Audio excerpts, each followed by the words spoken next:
করছি, দিন মনে করে কাজ করছি। মানে আহাদাসা ফি আমরিনা হাযা মালাইসা মিনহু ফাওয়ারাদ।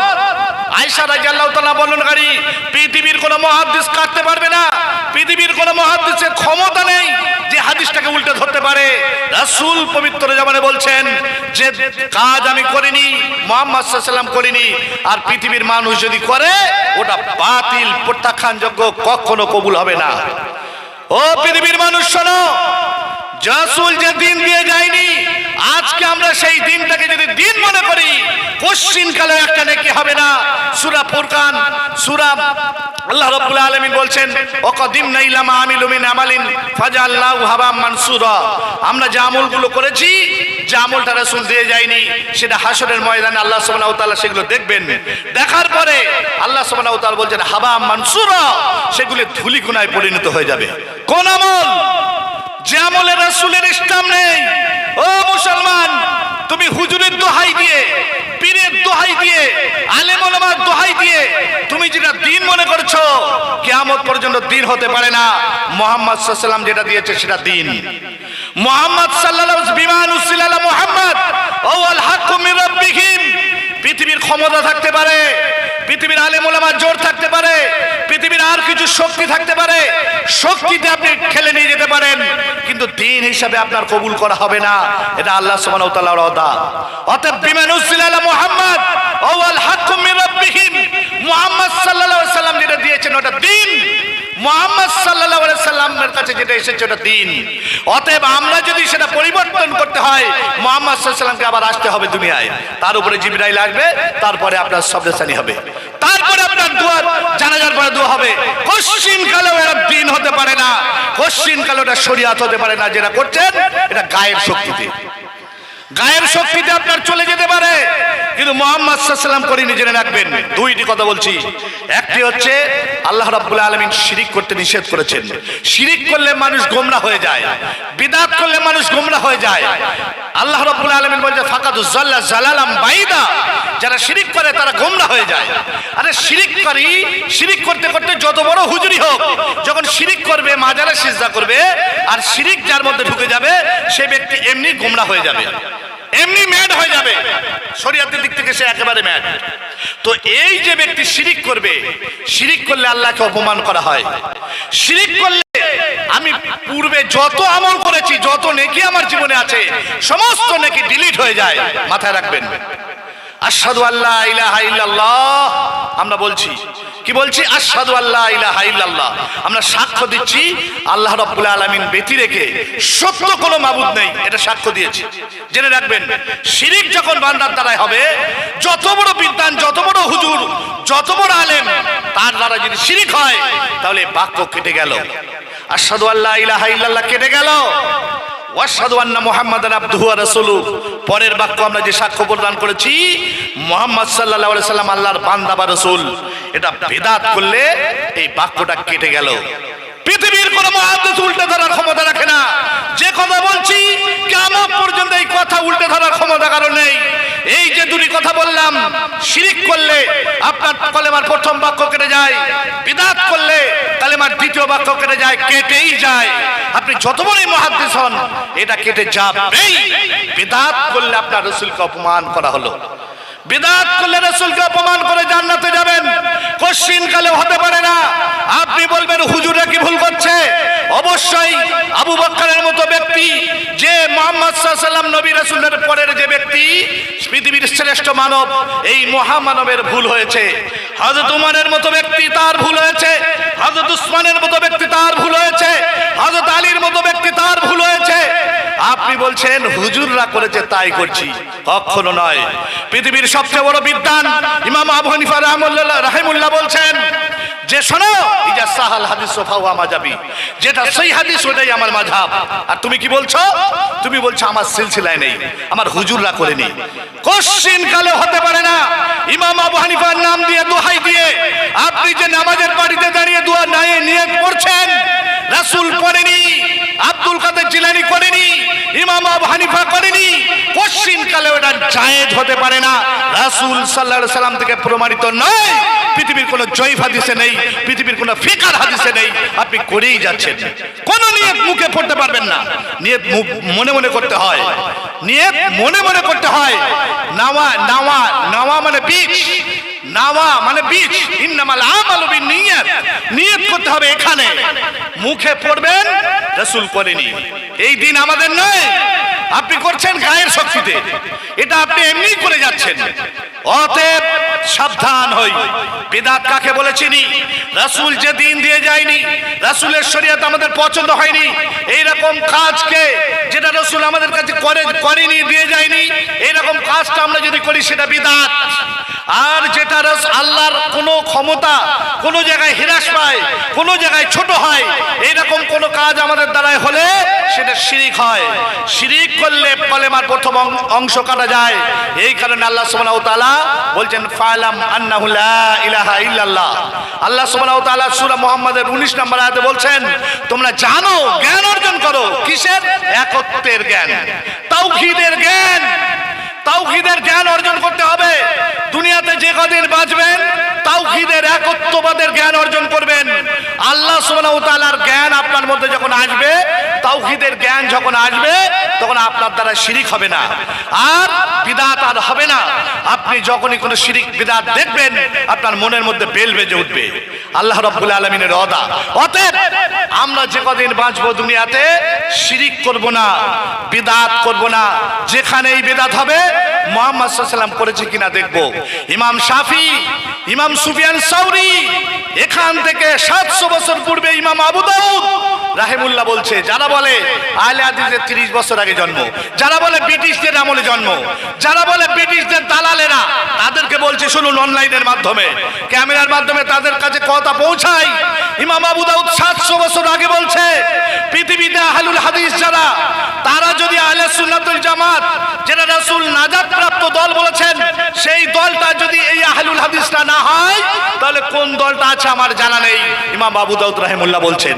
আপনি আমার আত্মীয়, আপনাকে বলছি শুনুন, ইমাম সুফিয়ান সাউরি বলছে আসমানের পাহারাদার আল্লাহ সুবহানাহু ওয়া তাআলা ফেরেশতাদেরকে রেখেছেন, এই জমিনের কোরআন হাদিসের ধারক বাহক হিসেবে আহলুল হাদিসদেরকে আল্লাহ সুবহানাহু ওয়া তাআলা রেখেছেন। ইমাম শাফি রাহিমাহুল্লাহ বলছেন যে আমি যখন কোন আহলে হাদিসকে দেখি, তখন আমি মনে হয় আমি রাসূলের কোন সাহাবীকে দেখছি। ইমাম শাফি রাহিমাহুল্লাহ বলছেন যখন আমি আহলুল হাদিসদেরকে দেখি, তখন আমার মনে হয় কোরআন হাদিসকে দেখছি। তো আপনি কোরআন হাদিসের অনুসারে এই কথাটা বলতে পারবেন না? আপনি কোরআন হাদিসের অনুসারে এই কথাটা বলতে পারবেন না? হাজী সাহেব, আপনি মদিনা থেকে খেজুর নিয়ে আসলেন, পানি নিয়ে আসলেন, ভালো ভালো সুন্দর খেজুর নিয়ে আসলেন, মদিনার ইসলামটা নিয়ে আসতে পারলেন না? মদিনার দিনটা আপনার ভালো লাগলো না? অতএব আপনাকে তওবা করে ফিরে আসতে হবে। রাসূলের কাছে, আল্লাহর কাছে বেশি বেশি করে দোয়া করতে হবে যে আল্লাহ আমাকে সঠিক দিনটা দেখাও, সঠিক দিন কোনটি সেটি আমাকে জানাও, সঠিক দিনের উপরে আমাকে ইস্তেকামত রাখো। আমি আপনাদেরকে অনুরোধ করব, সময় না থাকার কারণে আমি বক্তব্য লম্বা করতে পারছি না, শুধুমাত্র আপনাদেরকে বলি যে আমরা জীবনে যে কদিন বাঁচবো, ফা'লাম আন্নাহু লা ইলাহা ইল্লাল্লাহ।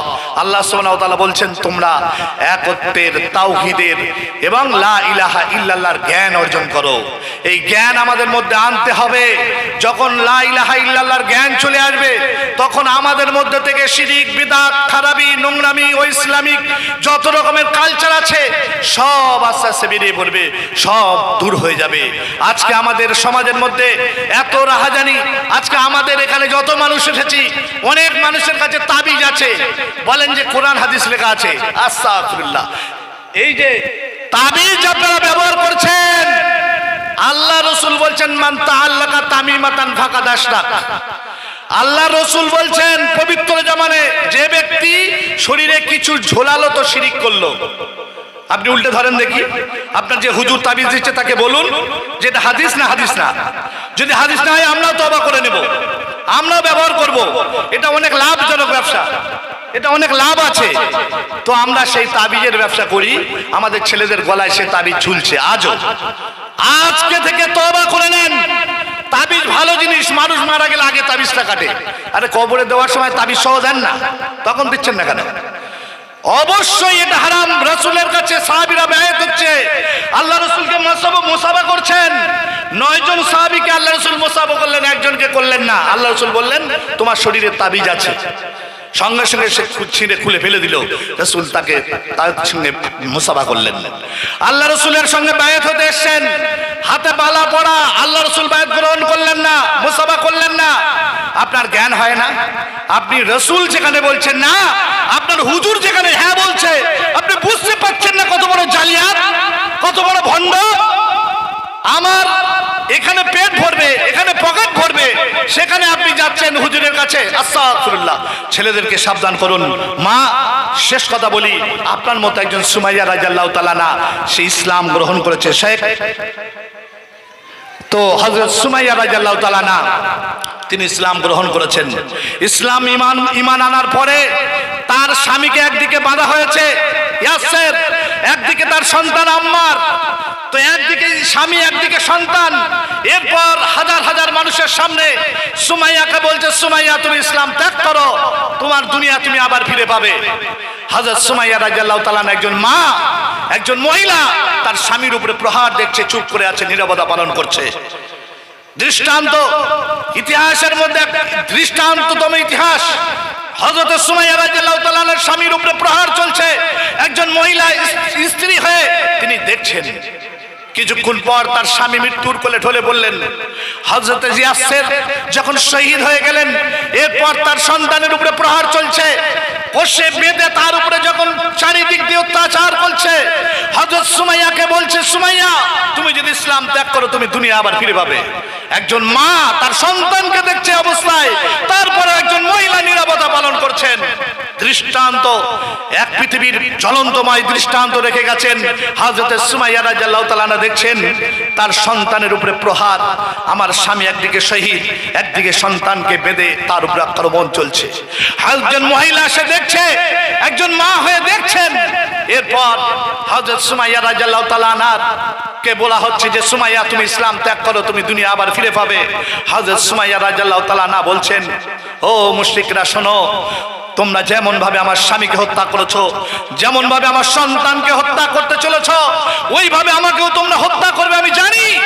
কিন্তু শুনে রেখে দাও পাষণ্ডের দল, আমি মুহাম্মদ সাল্লাল্লাহু আলাইহি ওয়াসাল্লামকে যে ভালোবেসেছি, আমি যে আল্লাহর উপরে বিশ্বাস করেছি, আমি সমস্ত বুতপরস্তিকে ছেড়েছি, আমি আল্লাহ এবং তার রাসূলকে ছাড়া এক চুল পরিমাণ পিছিয়ে আসতে পারি না। হযরত সুমাইয়া রাদিয়াল্লাহু তাআলা আনহার পায়ের সঙ্গে দড়ি বাঁধা হলো। দুই পায়ে দড়ি বাঁধার পরে দুই দিকে দুটো ঘোড়া রাখা হলো। এই দুটো ঘোড়ার পিছনের পায়ের সঙ্গে বাঁধা হলো। বাঁধার পরে হযরত সুমাইয়া রাদিয়াল্লাহু তাআলা আনহার গুপ্তাঙ্গে এরকম ভাবে আঘাত করে দুই দিকে ঘোড়া চুরি দিয়ে মধ্যখান দিয়ে ফেলে মহিলা সুমাইয়া রাদিয়াল্লাহু তাআলাকে শহীদ করে দেওয়া হলো। একজন মহিলা শহীদ হয়ে গেলেন, ইসলামের প্রথম শহীদা হযরত সুমাইয়া রাদিয়াল্লাহু তাআলা আনহা। কিন্তু ঈমান বিক্রি করলেন না। ও মা বোনেরা, আপনারা সামান্য বিপদে মুসিবতে পড়লে আপনারা গুণিনের কাছে ছোটেন, আপনারা আপনাদের ঈমানকে বিক্রি করে আসেন। আপনারা বলেন সেই ঠিক সময় ডাক্তার না আসলে মনে হয় বেঁচে যেত, ঠিক সময় যদি ডাক্তার আসতো তাহলে বেঁচে যেত। এই কথাগুলো আমাদের মুখ দিয়ে বেরিয়ে পড়ে।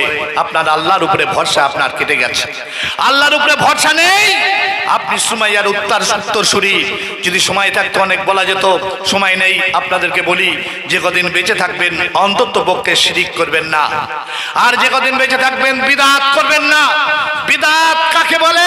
রাসূল যে দিন দিয়ে যায়নি, পৃথিবীর সমস্ত হুজুর করলেও সেটা বিদআত। আর যে দিনটা আল্লাহ সুবহানাহু ওয়া তাআলার প্রদত্ত, এটা আল্লাহ রাব্বুল আলামিন ভালো মনে করে দিয়েছেন। এটার বাইরে আমরা যদি কিছু মনে করি, আল্লাহ ভালো মনে করলেন না, রাসূল ভালো বুঝলেন না, আর আমরা ভালো মনে করে এই দিনটা করছি, এটার নাম হচ্ছে বিদআত। আর আল্লাহ সুবহানাহু ওয়া তাআলার জায়গায়, ক্ষমতার জায়গায় অন্য কাউকে আনার নাম হচ্ছে শিরক। পৃথিবীর মানুষ, ফা'লাম আন্নাহু লা ইলাহা ইল্লাল্লাহ, তোমরা জ্ঞান অর্জন করো একত্বের, অতএব তোমরা লাভবান হবে। আমি পরিশেষে আপনাদেরকে অনুরোধ করব যে আমরা জীবনে যে কদিন বাঁচবো, যা ভুল করেছি আমরা আল্লাহ রাব্বুল আলামিনের কাছে তওবা করে ফিরে আসবো। পিছনে যা ভুল করেছি, যত বিদআত করেছি, যত অন্যায় করেছি, যত হারাম কাজ করেছি, কিন্তু আপনি একবার তওবা করে ফিরে আসুন।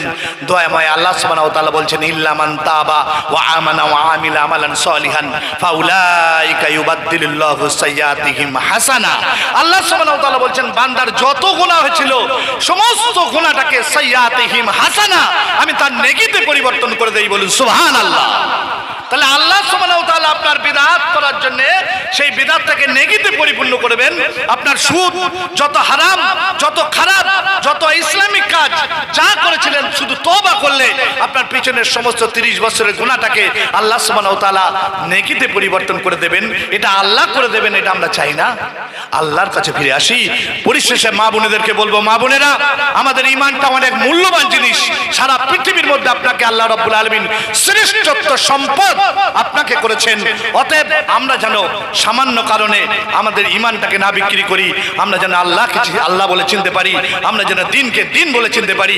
পরিশেষে আমরা বলি যে আজকে যেখানে দাঁড়িয়ে আমাদের কাজী শহীদ সাহেব যে প্রোগ্রামটা সাজিয়েছে আমাদের ভাই আব্দুল মালিক সাহেব, তার জাকিকার জন্য তার সন্তানকে আল্লাহ রাব্বুল আলামিন সুন্দর জীবন যাপন করার তৌফিক এনায়েত করুন, বলুন আল্লাহুম্মা আমিন। আমরা যারা এখানে বসে আছি প্রত্যেককে আল্লাহ রাব্বুল আলামিন আমাদেরকে ক্ষমা করুন, আল্লাহুম্মা আমিন। আল্লাহ তার শহীদ কাজী সাহেবের আব্বা আম্মা যারা অন্ধকার গহীনে চলে গেছে তাদেরকে তুমি ইল্লিনে জায়গা দান করো, আল্লাহুম্মা আমিন। আল্লাহ তাদেরকে তুমি ক্ষমা করে দাও, আল্লাহুম্মা আমিন। আল্লাহ আমরা যারা এখানে এসেছি প্রত্যেককে তুমি ক্ষমা করে দিয়ে আমাদের আত্মীয় স্বজন যারা অন্ধকার কবরে চলে গেছে প্রত্যেককে তুমি ক্ষমা করে দিয়ে ইল্লিনে জায়গা দান করো, আল্লাহুম্মা আমিন। ওয়া মা আলাইনা ইল্লাল বালাগ। আসসালামু আলাইকুম ওয়া রাহমাতুল্লাহি ওয়া বারাকাতুহু। শেষ আলোচক শেখ আব্দুল হামিদ ফাইজি। আপনারা জানেন গোটা রাজ্যের মধ্যে এখন শ্রেষ্ঠ মাদ্রাসা ঘোড়ারা সালাফিয়া মাদ্রাসা। 1000-এরও বেশি ছাত্র বর্তমান মদিনা ইউনিভার্সিটির শাখা ঘোড়ারা সালাফিয়া মাদ্রাসা। আমাদের কয়েকজন 4-5 জন মাদানী ওই মাদ্রাসাতে আছেন। মাদানী মানে বুঝতে পেরেছেন, মদিনা ইউনিভার্সিটিতে পাশ করা। এরকম মাদানীদেরকে নিয়ে প্রায় 100 শিক্ষক, সেই 100 শিক্ষককে যিনি কন্ট্রোল করেন সেই সালাফিয়া মাদ্রাসার প্রধান ডাইরেক্টর, প্রধান শিক্ষক ফজিলাতুল শেখ আব্দুল হামিদ ফাইজি আমাদের উদীয়মান তারকা। উত্তর 24 পরগনার মাটিতে আল্লাহ রাব্বুল আলামিন আমাদেরকে দান করেছেন। গোটা রাজ্য জুড়ে দিনের কাজ তিনি প্রতিদিন প্রায় করে থাকেন। আপনারা অনলাইন সার্চ করবেন মাদ্রাসা সালাফিয়া ঘোড়ারাস, এটা দেখবেন প্রতিদিনই কোনো জায়গায় না কোনো জায়গায় প্রোগ্রাম চলছে। এখন আপনাদেরকে অনুরোধ করবো মা বোনেরা আপনারা বাইরে বার হবেন না, একজন ওখানে দাঁড়িয়ে যান। মা বোনেদেরকে বলছে আপনারা ওখান থেকে বার হবেন না, ওখানে দাঁড়িয়ে যান। আর আপনারা যদি পারেন সামনের দিকে জায়গা আছে, এদিকে জায়গা আছে, এদিকে চলে আসেন। পিছনে যারা দাঁড়িয়ে আছেন এদিকে চলে আসেন, অনেক লোক আসছে, আপনারা এইদিকে চলে আসেন। এখন আমাদের শেষ আলোচক আজকের আমাদের প্রধান আকর্ষণ ফজিলাতুল শেখ আব্দুল হামিদ ফাইজি শাইখুল হাদিস, উনি আপনাদের সামনে আলোচনা রাখছেন। শেখ আব্দুল হামিদ ফাইজি।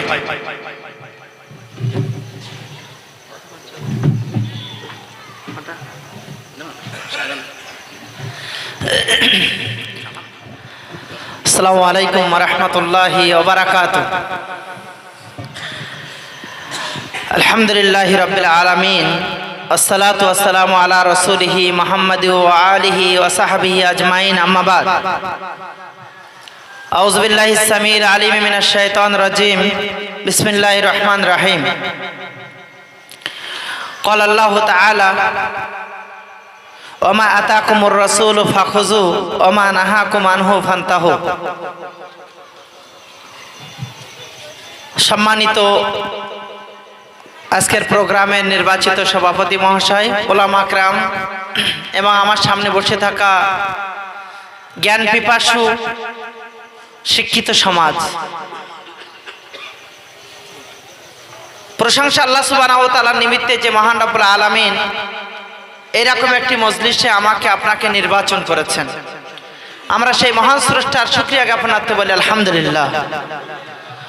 দরুদ ও সালাম বর্ষিত হোক বিশ্ব মানবতার মুক্তির দূত বিশ্ব নবী জনাবে মুহাম্মদ রাসূলুল্লাহ সাল্লাল্লাহু আলাইহি ওয়াসাল্লামের উপরে। আমরা সকলেই বলি আল্লাহুম্মা সাল্লি আলাই, আল্লাহুম্মা বারিক আলাই, আল্লাহুম্মা আমিন। সন্ধ্যা থেকে অত্র এলাকার প্রতিটা মসজিদের ইমাম সাহেবরা এবং সর্বশেষ আমাদের সকলের প্রিয়, সকলের শ্রদ্ধেয় শেখ হানিফ আল হাদি, তার বক্তব্য আমি শুনেছি এবং ইমাম সাহেবরাই জানে যে কোন রোগটা এখন চলছে আর কোন রোগের ঔষধ দরকার।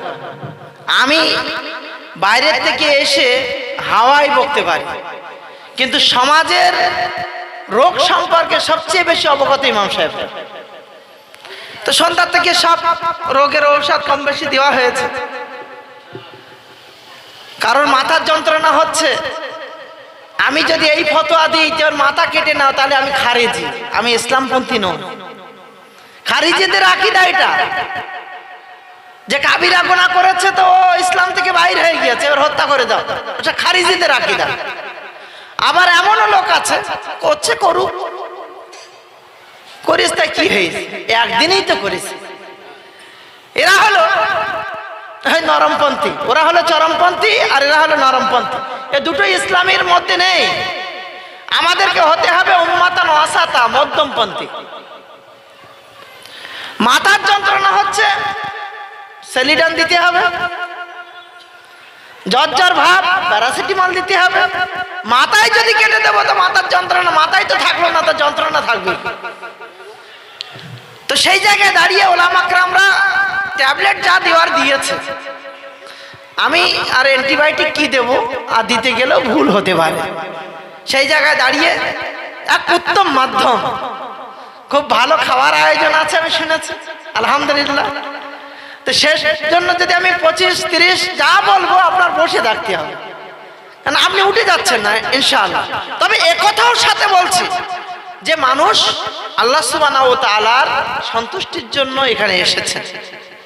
হয়তো মজাক করে আমি বললাম যে খাবার দাবার ভালো আছে, একটা মানুষ এমনও বিভিন্ন জায়গায় যায়, 100 টাকা খরচ করে 200 টাকা খরচ করে এখানে আসে, প্রোগ্রামগুলো শুনতে আসে।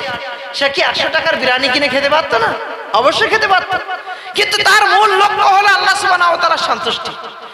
আর বক্তব্য শেষ হওয়ার পর যারা দৌড়াবে ওরাই শুধু খাওয়ার জন্য আসে, এটা বুঝতে হবে। ও দাঁড়াবেন এমন কিছু লোক আছে, ঠিক বক্তব্য শেষ হয়ে গিয়েছে, ফাইজি সাহেব বলেছে সোজা, বা হানিফাল হাতি উঠে বলেছে লাইন করে বসে যান, তখন ওরা দৌড়াবে, চল এবার চল, সাইকেল নিয়ে টান, সব জায়গা আছে। আর এই শীতকালীন অধিবেশনে এগুলো খুব ভালোভাবে চলে। আল্লাহ সুবহানাহু ওয়া তাআলা আমাদেরকে হেফাজত করুন। আমরা যে উদ্দেশ্য দুনিয়ায় আল্লাহ পাঠিয়েছেন, সেই উদ্দেশ্যে যেন আমরা সফল হতে পারি, আল্লাহ তৌফিক দান করুন, আমিন। কয়েকটা জিজ্ঞাসা। সম্মানিত উপস্থিতি, আল্লাহ সুবহানাহু ওয়া তাআলা আমাদেরকে সৃষ্টি করেছেন না আমরা একলাই দুনিয়াতে এসেছি? আল্লাহ সৃষ্টি করেছেন। আল্লাহ সুবহানাহু ওয়া তাআলা সৃষ্টি করেছেন, তার কারণটা কি, কি লক্ষ্য বলতে পারবেন? আল্লাহ সুবহানাহু ওয়া তাআলা পবিত্র কোরআন মাজিদে বলছেন, ওমা খালাকতুল জিন্না ওয়াল ইনসা ইল্লা লিয়াবুদুন, আমি মানব জাতিকে এবং জিন জাতিকে দুনিয়াতে পাঠিয়েছি শুধু আমার ইবাদতের জন্য, আমার ইবাদত করার জন্য। ইল্লা লিয়াবুদুন, এই শব্দের আরেকটা তরজমা আমি করে দিই, ইল্লা লিয়াবুদুন অর্থাৎ ইল্লা লিওয়াহিদুন, একত্ববাদ প্রতিষ্ঠা করার জন্য আল্লাহ আমাকে পাঠিয়েছেন। একত্ববাদ প্রতিষ্ঠা করার জন্য আল্লাহ আপনাকে পাঠিয়েছেন। আপনি একত্ববাদ প্রতিষ্ঠা করবেন, আল্লাহ সুবহানাহু ওয়া তাআলার সঙ্গে অংশীদারের কোনো জায়গা আপনার মাধ্যমে হবে না। যদি হয় তাহলে আপনার লা ইলাহা ইল্লাল্লাহ মিথ্যা, লা ইলাহা ইল্লাল্লাহ দাবিতে আপনি দাঁড়িয়ে থাকতে পারবেন না। কোন ব্যক্তি যদি লা ইলাহা ইল্লাল্লাহ স্বীকার করেছে, তাহলে সেই ব্যক্তি তাওহীদ প্রতিষ্ঠা করবে, একত্ববাদ প্রতিষ্ঠা করবে, বহুত্ববাদ থেকে দূরে থাকবে। আল্লাহ সুবহানাহু ওয়া তাআলার সম্মানে কোন রকম কোন বিপরীত কাজ করবে না। আল্লাহ সুবহানাহু ওয়া তাআলা আমাকে সৃষ্টি করেছেন একত্ববাদ প্রতিষ্ঠার জন্য। আল্লাহ বলছেন ওয়াবুদুল্লাহ, আল্লাহর ইবাদত করো, ওয়ালা তুশরিকু বিহি শাইয়া, তার সঙ্গে কাউকে শরীক স্থাপন করো না। আল্লাহর সঙ্গে শরীক স্থাপনের অর্থ কি? আল্লাহকে বাদ দিয়ে কারোর সামনে গিয়ে মাথা নত করাটাই শুধু শরীকানা।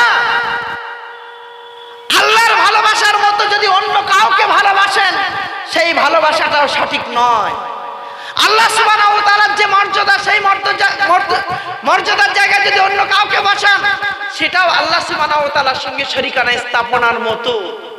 আল্লাহ সুবহানাহু ওয়া তাআলার যে গুণবাচক নামগুলো আছে, সেই নামের মর্যাদা যদি অন্য কাউকে দিয়ে দেন, তাহলে আপনি তাওহীদ প্রতিষ্ঠা করলেন না, বরং তাওহীদকে নষ্ট করলেন। সম্মানিত উপস্থিতি, একটা দুটো উদাহরণ না দিলে বোঝা যাবে না। আল্লাহর একটা নাম হলো গফুর, আল্লাহর একটা নাম হলো হামিদ, আল্লাহ তাআলার একটা নাম হলো সবুর, আল্লাহ তাআলার একটা নাম হলো কাদির, আল্লাহ তাআলার একটা নাম হলো গানি। আল্লাহ সুবহানাহু ওয়া তাআলা যদি গফুর হন, তিনি ক্ষমাকারী। আমি পৃথিবীর কোন সৃষ্টিকে এক সেকেন্ডের জন্য মনে করব না সে ক্ষমা করতে পারে। মুহাম্মদুর রাসূলুল্লাহ সাল্লাল্লাহু আলাইহি ওয়াসাল্লামের আনুগত্য ছাড়া কোনো মানুষ জান্নাতে যাবে না। মুহাম্মদুর রাসূলুল্লাহ সাল্লাল্লাহু আলাইহি ওয়াসাল্লামের আনুগত্য করা ফরজ। মুহাম্মদুর রাসূলুল্লাহর আদর্শকে ধারণ করতে হবে, কিন্তু একথাও মনে রাখতে হবে, মুহাম্মদুর রাসূলুল্লাহর কাছে যদি কেউ চায় যে আল্লাহ রসুল তুমি আমাকে ক্ষমা করে দাও, তাহলে সে আল্লাহর সঙ্গে শরীক স্থাপন করবে। আল্লাহর নবীর কাছে চাওয়া যাবে না। আল্লাহর নবীর কাছে চাইলে সে ব্যক্তি তার পিছনের সমস্ত আমলকে বরবাদ করে দিল। এত বড় কথা। আপনারা জানেন, যুগে যুগে কালে কালে আল্লাহ সুবহানাহু ওয়া তাআলা নবী এবং রাসূল পাঠিয়েছেন। আল্লাহ পবিত্র কোরআন মাজিদে বলছেন, ওয়ালাকাদ বাসনা ফি কুল্লি উম্মাতিন রাসূলা আনি আবুদুল্লাহ ওয়াজতানিবুত তাগুত। আল্লাহ বলছেন, আমি প্রত্যেকটা গোত্রে নবী এবং রাসূল পাঠিয়েছি এই নির্দেশনা দিয়ে যে আল্লাহর ইবাদত করবে আর তাগুত থেকে মানুষকে সতর্ক করবে, তাগুত থেকে মানুষকে দূরে রাখবে। আল্লাহ প্রত্যেকটা গোত্রের রাসূল পাঠিয়েছেন। কতগুলো রাসূল পাঠিয়েছেন কেউ বলতে পারবেন? নবী বা রাসূলের সংখ্যা কত কেউ বলতে পারবেন? কত কত? 5টা, 6টা, 8টা, 10টা, কটা? 1,24,000। হাদিস সহি নয়, তবে আমি ধরে নিলাম 1 লক্ষের উপরে। 1 লক্ষের উপরে। ইবনে মাজার যে হাদিসটা বলা হয় 1,24,000, হাদিসের মান সহি নয়, তবে 1 লক্ষের অধিক নবী এবং রাসূল আল্লাহ পাঠিয়েছেন, এ ব্যাপারে কোনো সন্দেহ নেই। সম্মানিত উপস্থিতি, এই 1 লক্ষ নবী এবং রাসূলদের মধ্যে মাত্র 25 জন নবীর নাম আল্লাহ সুবহানাহু ওয়া তাআলা কোরআনে উল্লেখ করেছেন। কতজন নবী বললাম? 25 জন।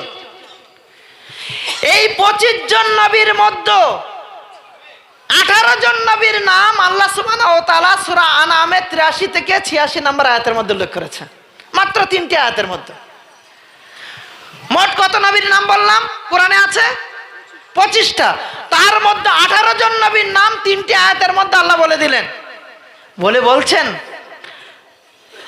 ওয়ালাউ আশরাকু, এই উল্লেখিত নবীরাও যদি আল্লাহর সঙ্গে শরীক স্থাপন করতেন, তাহলে আমি আল্লাহ এদের আমলকে বরবাদ করে দিতাম।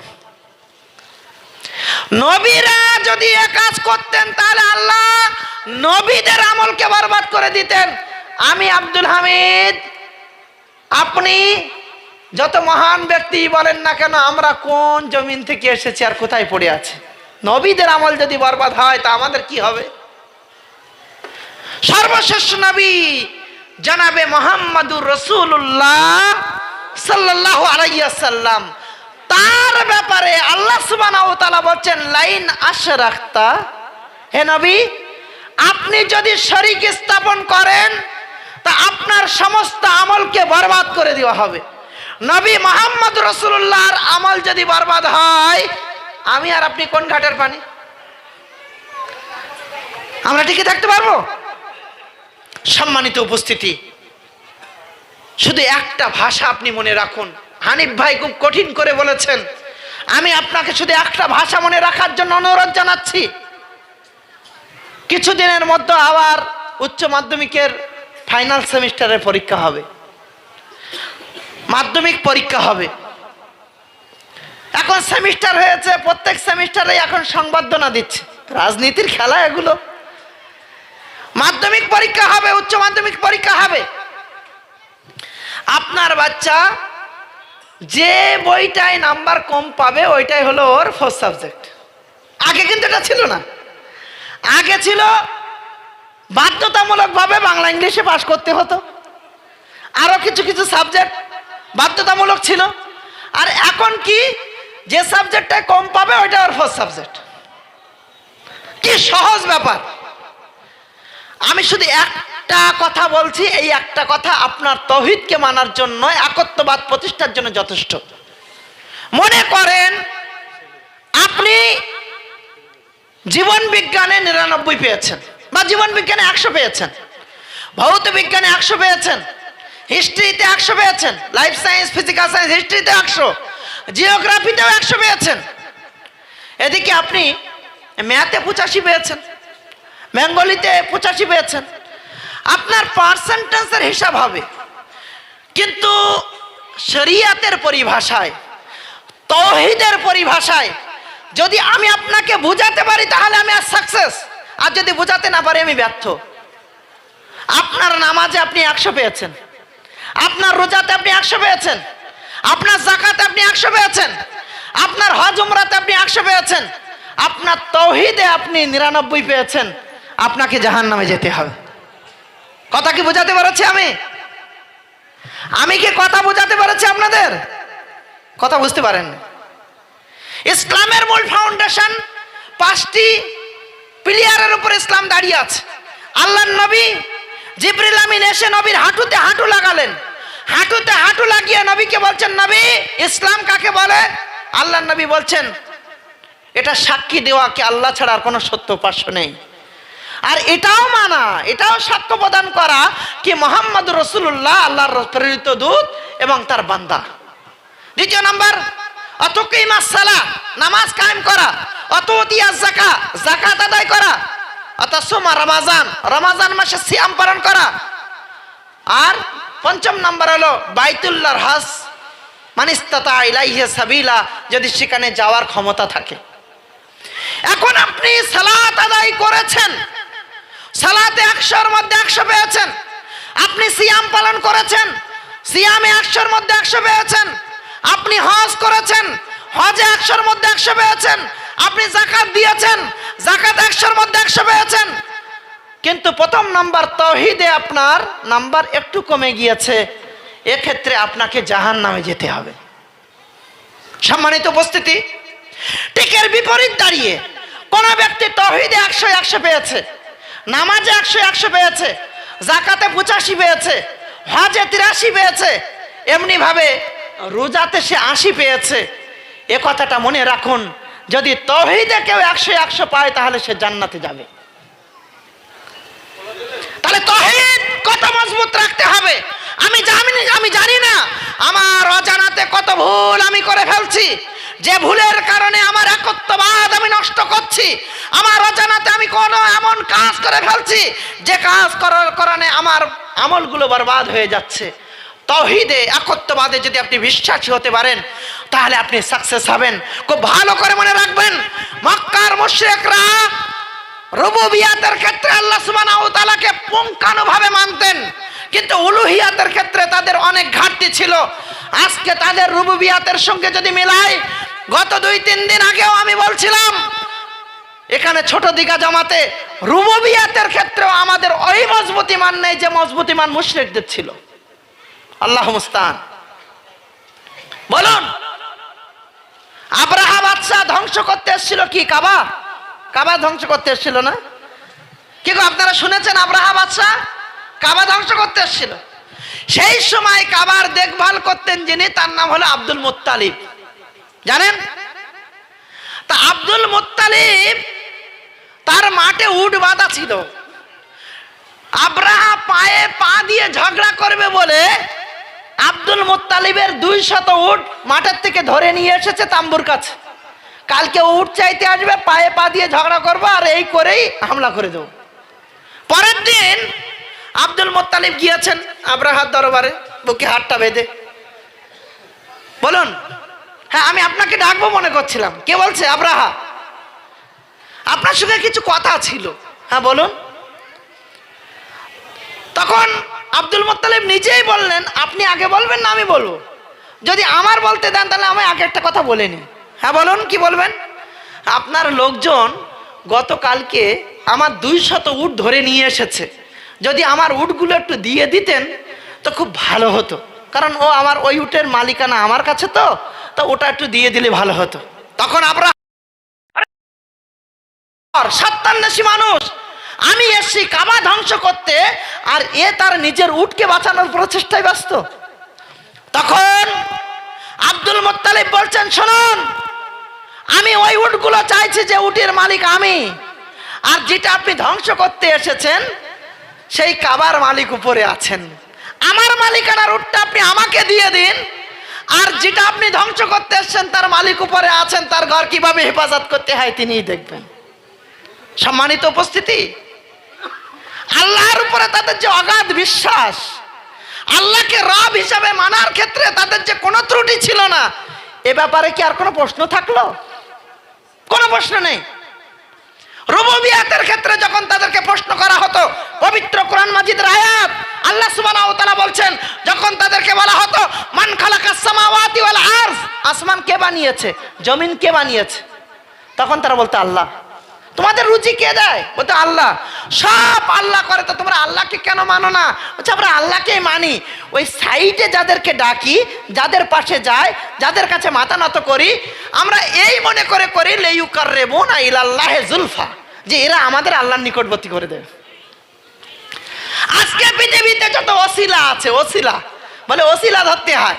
ডাইরেক্ট কি আর মমতা ব্যানার্জির কাছে যাওয়া যাবে? তার আগে তো নেতা গোতা ধরতে হবে, এমএলএ ধরতে হবে, এমপি ধরতে হবে, সচিবকে ধরতে হবে। নরেন্দ্র দামোদর দাস মোদির কাছে কি ডাইরেক্ট যেতে পারবে? এলাকার অনেক নেতাকে ধরে ধরে ওখানে যেতে হবে। এর নাম হলো ওসিলা। এই ওসিলার নাম করে যত গন্ডগোল। সম্মানিত উপস্থিতি, মনে রাখুন, ওসিলা আপনার জন্য জায়েজ নয়। ওসিলা মানে যে মাধ্যম, এই সমাজের আমার মতো ফক্কর হুজুরেরা এই মানে করেছে। আল্লাহ সুবহানাহু ওয়া তাআলা ওসিলা মানে মাধ্যম করিনি। আল্লাহ বলেছেন ওসিলা মানে কাররাবা ইউকাররিবুন, নৈকট্য লাভ করা, নিকটবর্তী হওয়া। ওসিলা জায়েজ আছে, জায়েজ নেই এ কথা বলবো না, খুব ভালো করে শুনে যান। এরপরে যেন এই গোপন শিরকের রাস্তা আপনার মাধ্যমে বিরাজ না করে। আজকে মনে করে যেতে হবে যে আমি এই গোপন রাস্তাকে যদি আটকে দিতে পারি, তাহলে এই ভিতর থেকে আর নতুন করে কোনো জায়গা তৈরি হবে না যে সন্ধিহানের মধ্যে আমি পড়ে যাব। ওসিলা জায়েজ আছে, এমন কিছু ওসিলা আছে যেগুলো আপনি করতে পারেন। আল্লাহর নবী জনাবে মুহাম্মদ রাসূলুল্লাহ শিখিয়ে দিয়েছেন। নাম্বার 1, জীবনে তো আমার আপনার প্রত্যেকের কারণ না কারণ একটু ভালো কাজ থাকলেও আছে, আছে না নেই? সবার তো জীবনে আছে ভালো কাজ। তা প্রত্যেকের জীবনে যদি ভালো কাজ আছে, এই ভালো কাজের ওসিলা দিয়ে আল্লাহর কাছে চান। কোনো বিপদে পড়েছেন, সন্তানকে ওটিতে নিয়ে গিয়েছে, স্ত্রীকে ওটিতে নিয়ে গিয়েছে, বাবাকে ওটিতে নিয়ে গিয়েছে, মা কোনো বিপদে পড়েছে, সাথে সাথে ফরিয়াদ করুন, হাত উঠিয়ে আল্লাহর কাছে বলুন, আল্লাহ অমুক দিনের অমুক কাজটা যদি তোমার কাছে প্রিয় হয়ে থাকে, তুমি ওই কাজের বদৌলতে আজকে আমাকে এই মুসিবত থেকে পরিত্রাণ দাও। মনে করুন সহিহ মুসলিমের ওই যে হাদিস, 3 জন ব্যক্তি সফর করেছিল, হঠাৎ তুফান আসলে তারা যখন একটা গুফার মধ্যে আশ্রয় নিল, তখন উপর থেকে একটা বিরাট পাথর এসে পড়লো। সেই পাথরটা ছড়েছিল কিসের মাধ্যমে বলতে পারবেন? ভালো আমলের ওসিলায় আল্লাহর কাছে দোয়া করার মাধ্যমে। তাহলে আপনিও যদি কোনো মুসিবতে পড়েন, আল্লাহর কাছে হাত উঠিয়ে বলেন, আল্লাহ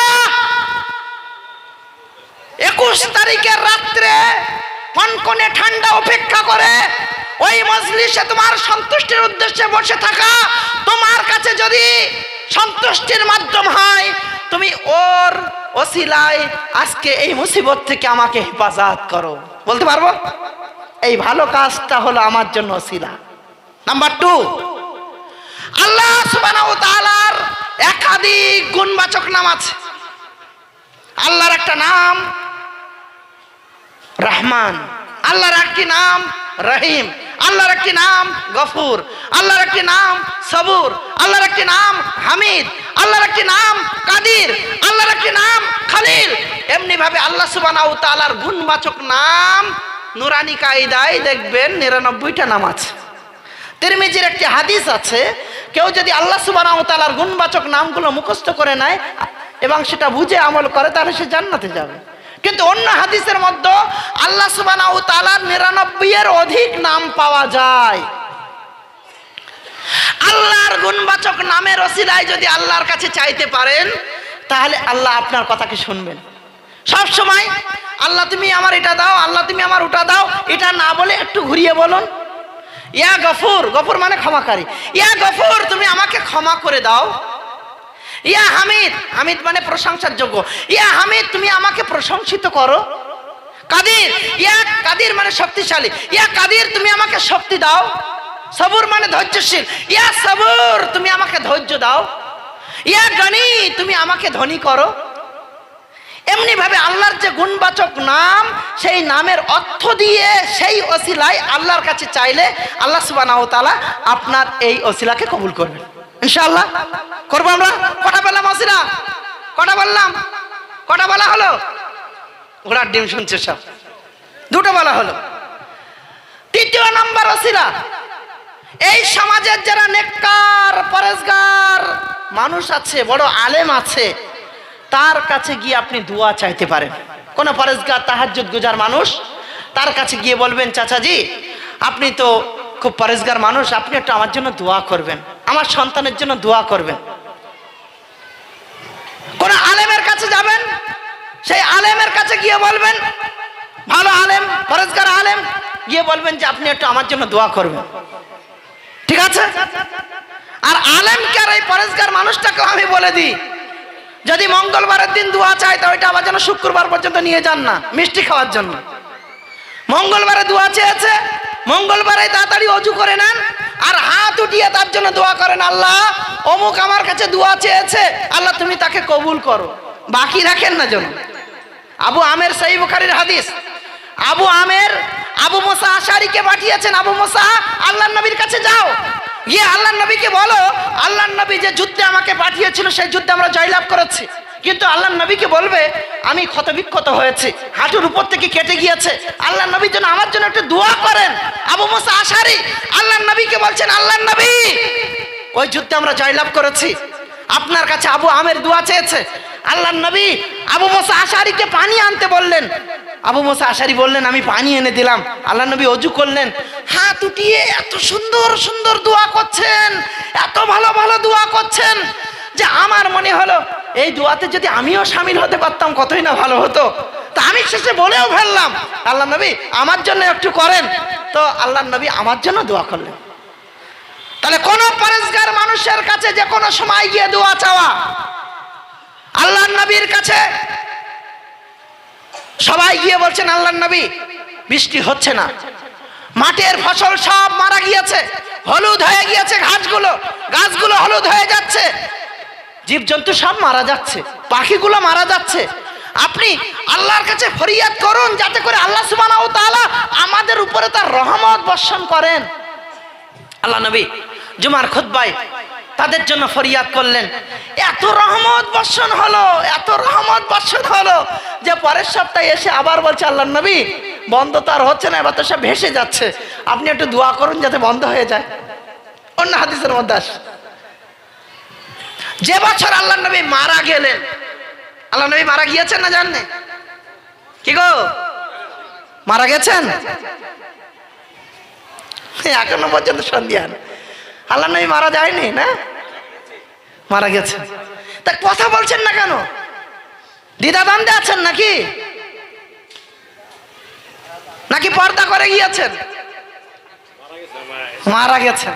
এই কয়েকজন বলছেন, এইসব হুজুর সাহেবের দল। কিন্তু সামনের এই আকীদা বিশ্বাস যদি ঠিক না হয় তাহলে আর গল্প বলে কি হবে? এই আয়োজনের কি হবে? এই তাওহীদের কথা বলে আর কি হবে?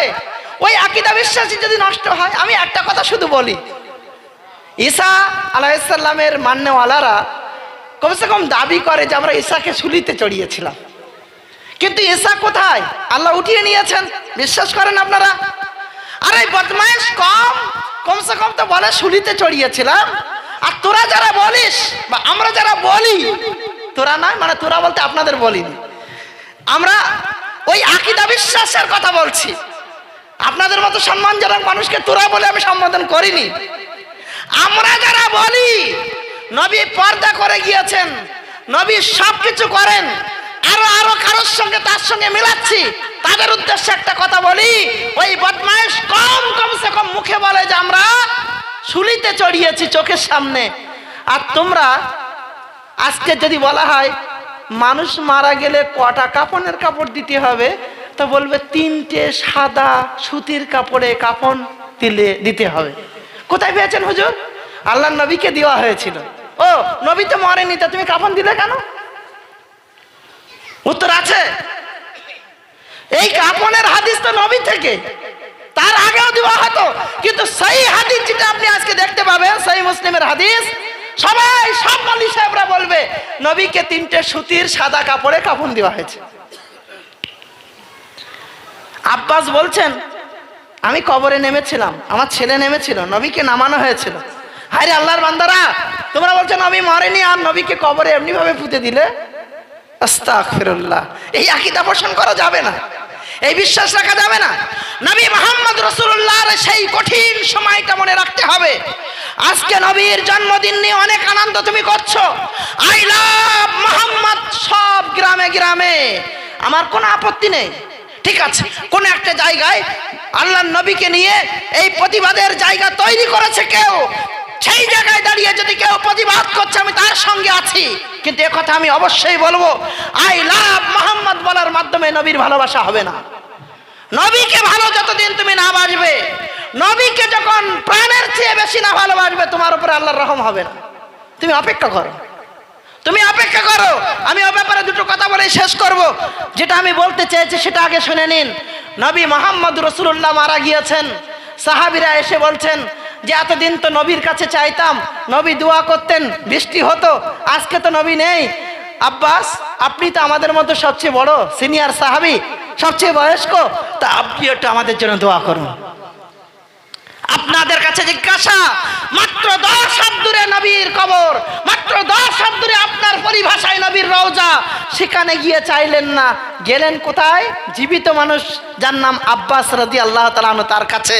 তাহলে এই কথা আপনার মনে রাখতে হবে, ওসিলার নাম করে কোন মারা মানুষের ওসিলা দিলে সেটা শিরক হবে, কিন্তু সেটা নেকি হবে না, সেটা আপনার আমলকে খেতে পারে। অনেক জায়গায় জানাজায় যায়, সেই জানাজাতে শুনি যে অমুকের কদমবুসির ওসিলায় আমাকে জান্নাতে পৌঁছায়া দাও। নবীর কদমবুসি যদি জায়েজ না হয়, তাহলে দুনিয়ায় আমার মতো ফটকাবাজ কার কদমবুসির ওসিলায় জান্নাতে যাবেন? আস্তাগফিরুল্লাহ, এটা সম্ভব? এইরকম কোন আলোচনা, এইরকম কোন বিষয় যদি কেউ বলে, সেখানে যদি আমি তওবা না করি, তাতেই যদি আমি তার সঙ্গে থাকি, তাহলে আমার আকীদা নষ্ট হয়ে যাবে। আল্লাহ হেফাজত করুন, আমিন। সর্বশেষ দুটি কথা এই প্রসঙ্গে, এক তো বললাম তৌহিদে মজবুত হন, আর দ্বিতীয় বলবো সুন্নাতে একটু মজবুত হতে হবে। ইনশাআল্লাহ সুন্নাতে মজবুত হবেন। কেমন? নবী বলেছেন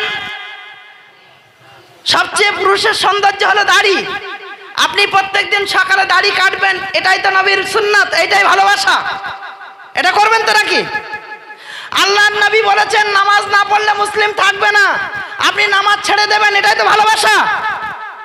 আল্লাহর নবী বলেছেন যাকাত দিতে হবে, আপনি যাকাত দেবেন না, এটাই তো নবীর ভালোবাসা।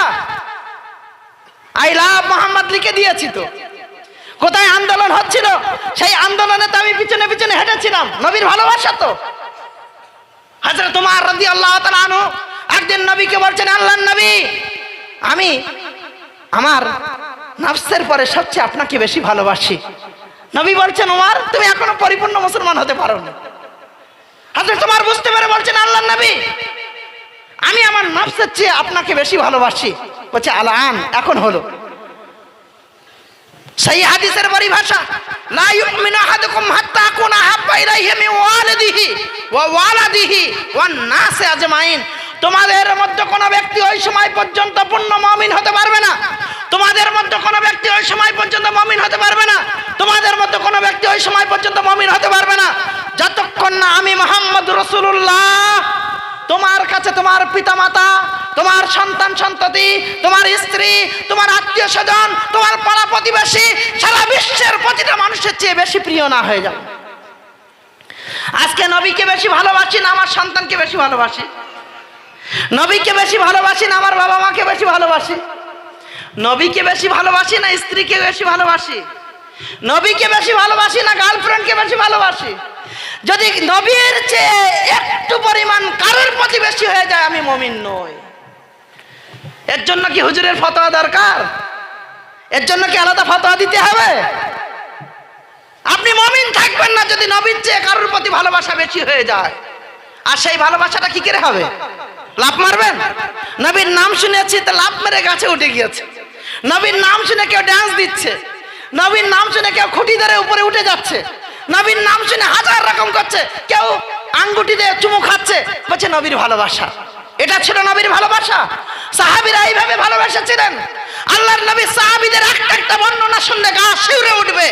আল্লাহর নবীর এক সাহাবী, নবী বক্তব্য রাখছেন, মসজিদে পা রাখতে যাবেন, জুমার খুতবা চলছে, একটা পা মসজিদের ভিতরে রেখেছেন আর একটা পা বাইরে আছে। নবী বক্তব্য প্রসঙ্গে বলছেন ইজলিস, বসো। সাহাবী ওখানে বসে পড়লেন। অন্যান্যরা জিজ্ঞাসা করছেন, তোমাকে তো কিছু বলিনি, তুমি কেন বসলে? বলছে আমার নবী বসতে বলেছেন, আমি আর দ্বিতীয় পা উঠাতে পারি না। এটা হলো নবীর প্রতি ভালোবাসা। সম্মানিত উপস্থিতি, আল্লাহর নবী জনাবে মুহাম্মদ রাসূলুল্লাহ সাহাবীরা রাস্তা দিয়ে হাঁটতে হাঁটতে যাচ্ছেন। তিনজনের একটি দল যাচ্ছেন, একজন হঠাৎ একটা জায়গায় বসেছেন, বাকি দুইজন মনে করছেন মনে হয় ওর প্রয়োজন আছে, প্রস্রাব করার জন্য হয়তো বসেছে। আর দুইজন একটু অপেক্ষা করছেন। কিছুক্ষণ পরে যখন উঠে যাচ্ছেন, তখন তাদের দুইজনকে জিজ্ঞাসা করছেন, তোমরা কি মনে করছো যে আমি ওখানে প্রস্রাব করার জন্য বসেছিলাম? না, আমি মুহাম্মদ রাসূলুল্লাহকে এই রাস্তা দিয়ে চলতে চলতে একদিন ওখানে বসতে দেখেছিলাম, তাই বসেছিলাম। এটা হলো নবীর প্রতি সাহাবীদের ভালোবাসা। সম্মানিত উপস্থিতি, এই নমুনা যদি আপনি গণনা করতে থাকেন, রাত পার হয়ে যাবে, ঘন্টা ঘন্টা পার হয়ে যাবে, নবীর ভালোবাসা শেষ হবে না। আজকে শুনেছেন জুমার নামাজের পরে আমাদের ভারতবর্ষের ৪৫ জন মানুষ, তার মধ্যে ৪২ জন ভারতের, ৪২ জন মানুষ উমরা করতে গিয়ে তারা গাড়ি অ্যাক্সিডেন্টে মারা গিয়েছে, শুনেছেন। তাদের দাফন হয়েছে মসজিদে নববীর আর এক কিনারায় বাকিউল গারকাদে, যেটাকে জান্নাতুল বাকি বলা হয়। সম্মানিত উপস্থিতি, আমি আপনাকে শুধু একটা কথা বোঝান, আল্লাহর নবী প্রত্যেকটা পত্রিকায় লিখছে, বদর দেখার পরে, বদর পাস করে যখন যাচ্ছিলেন, তার কিছু দূর যাওয়ার পরেই অ্যাক্সিডেন্টটা হয়েছে।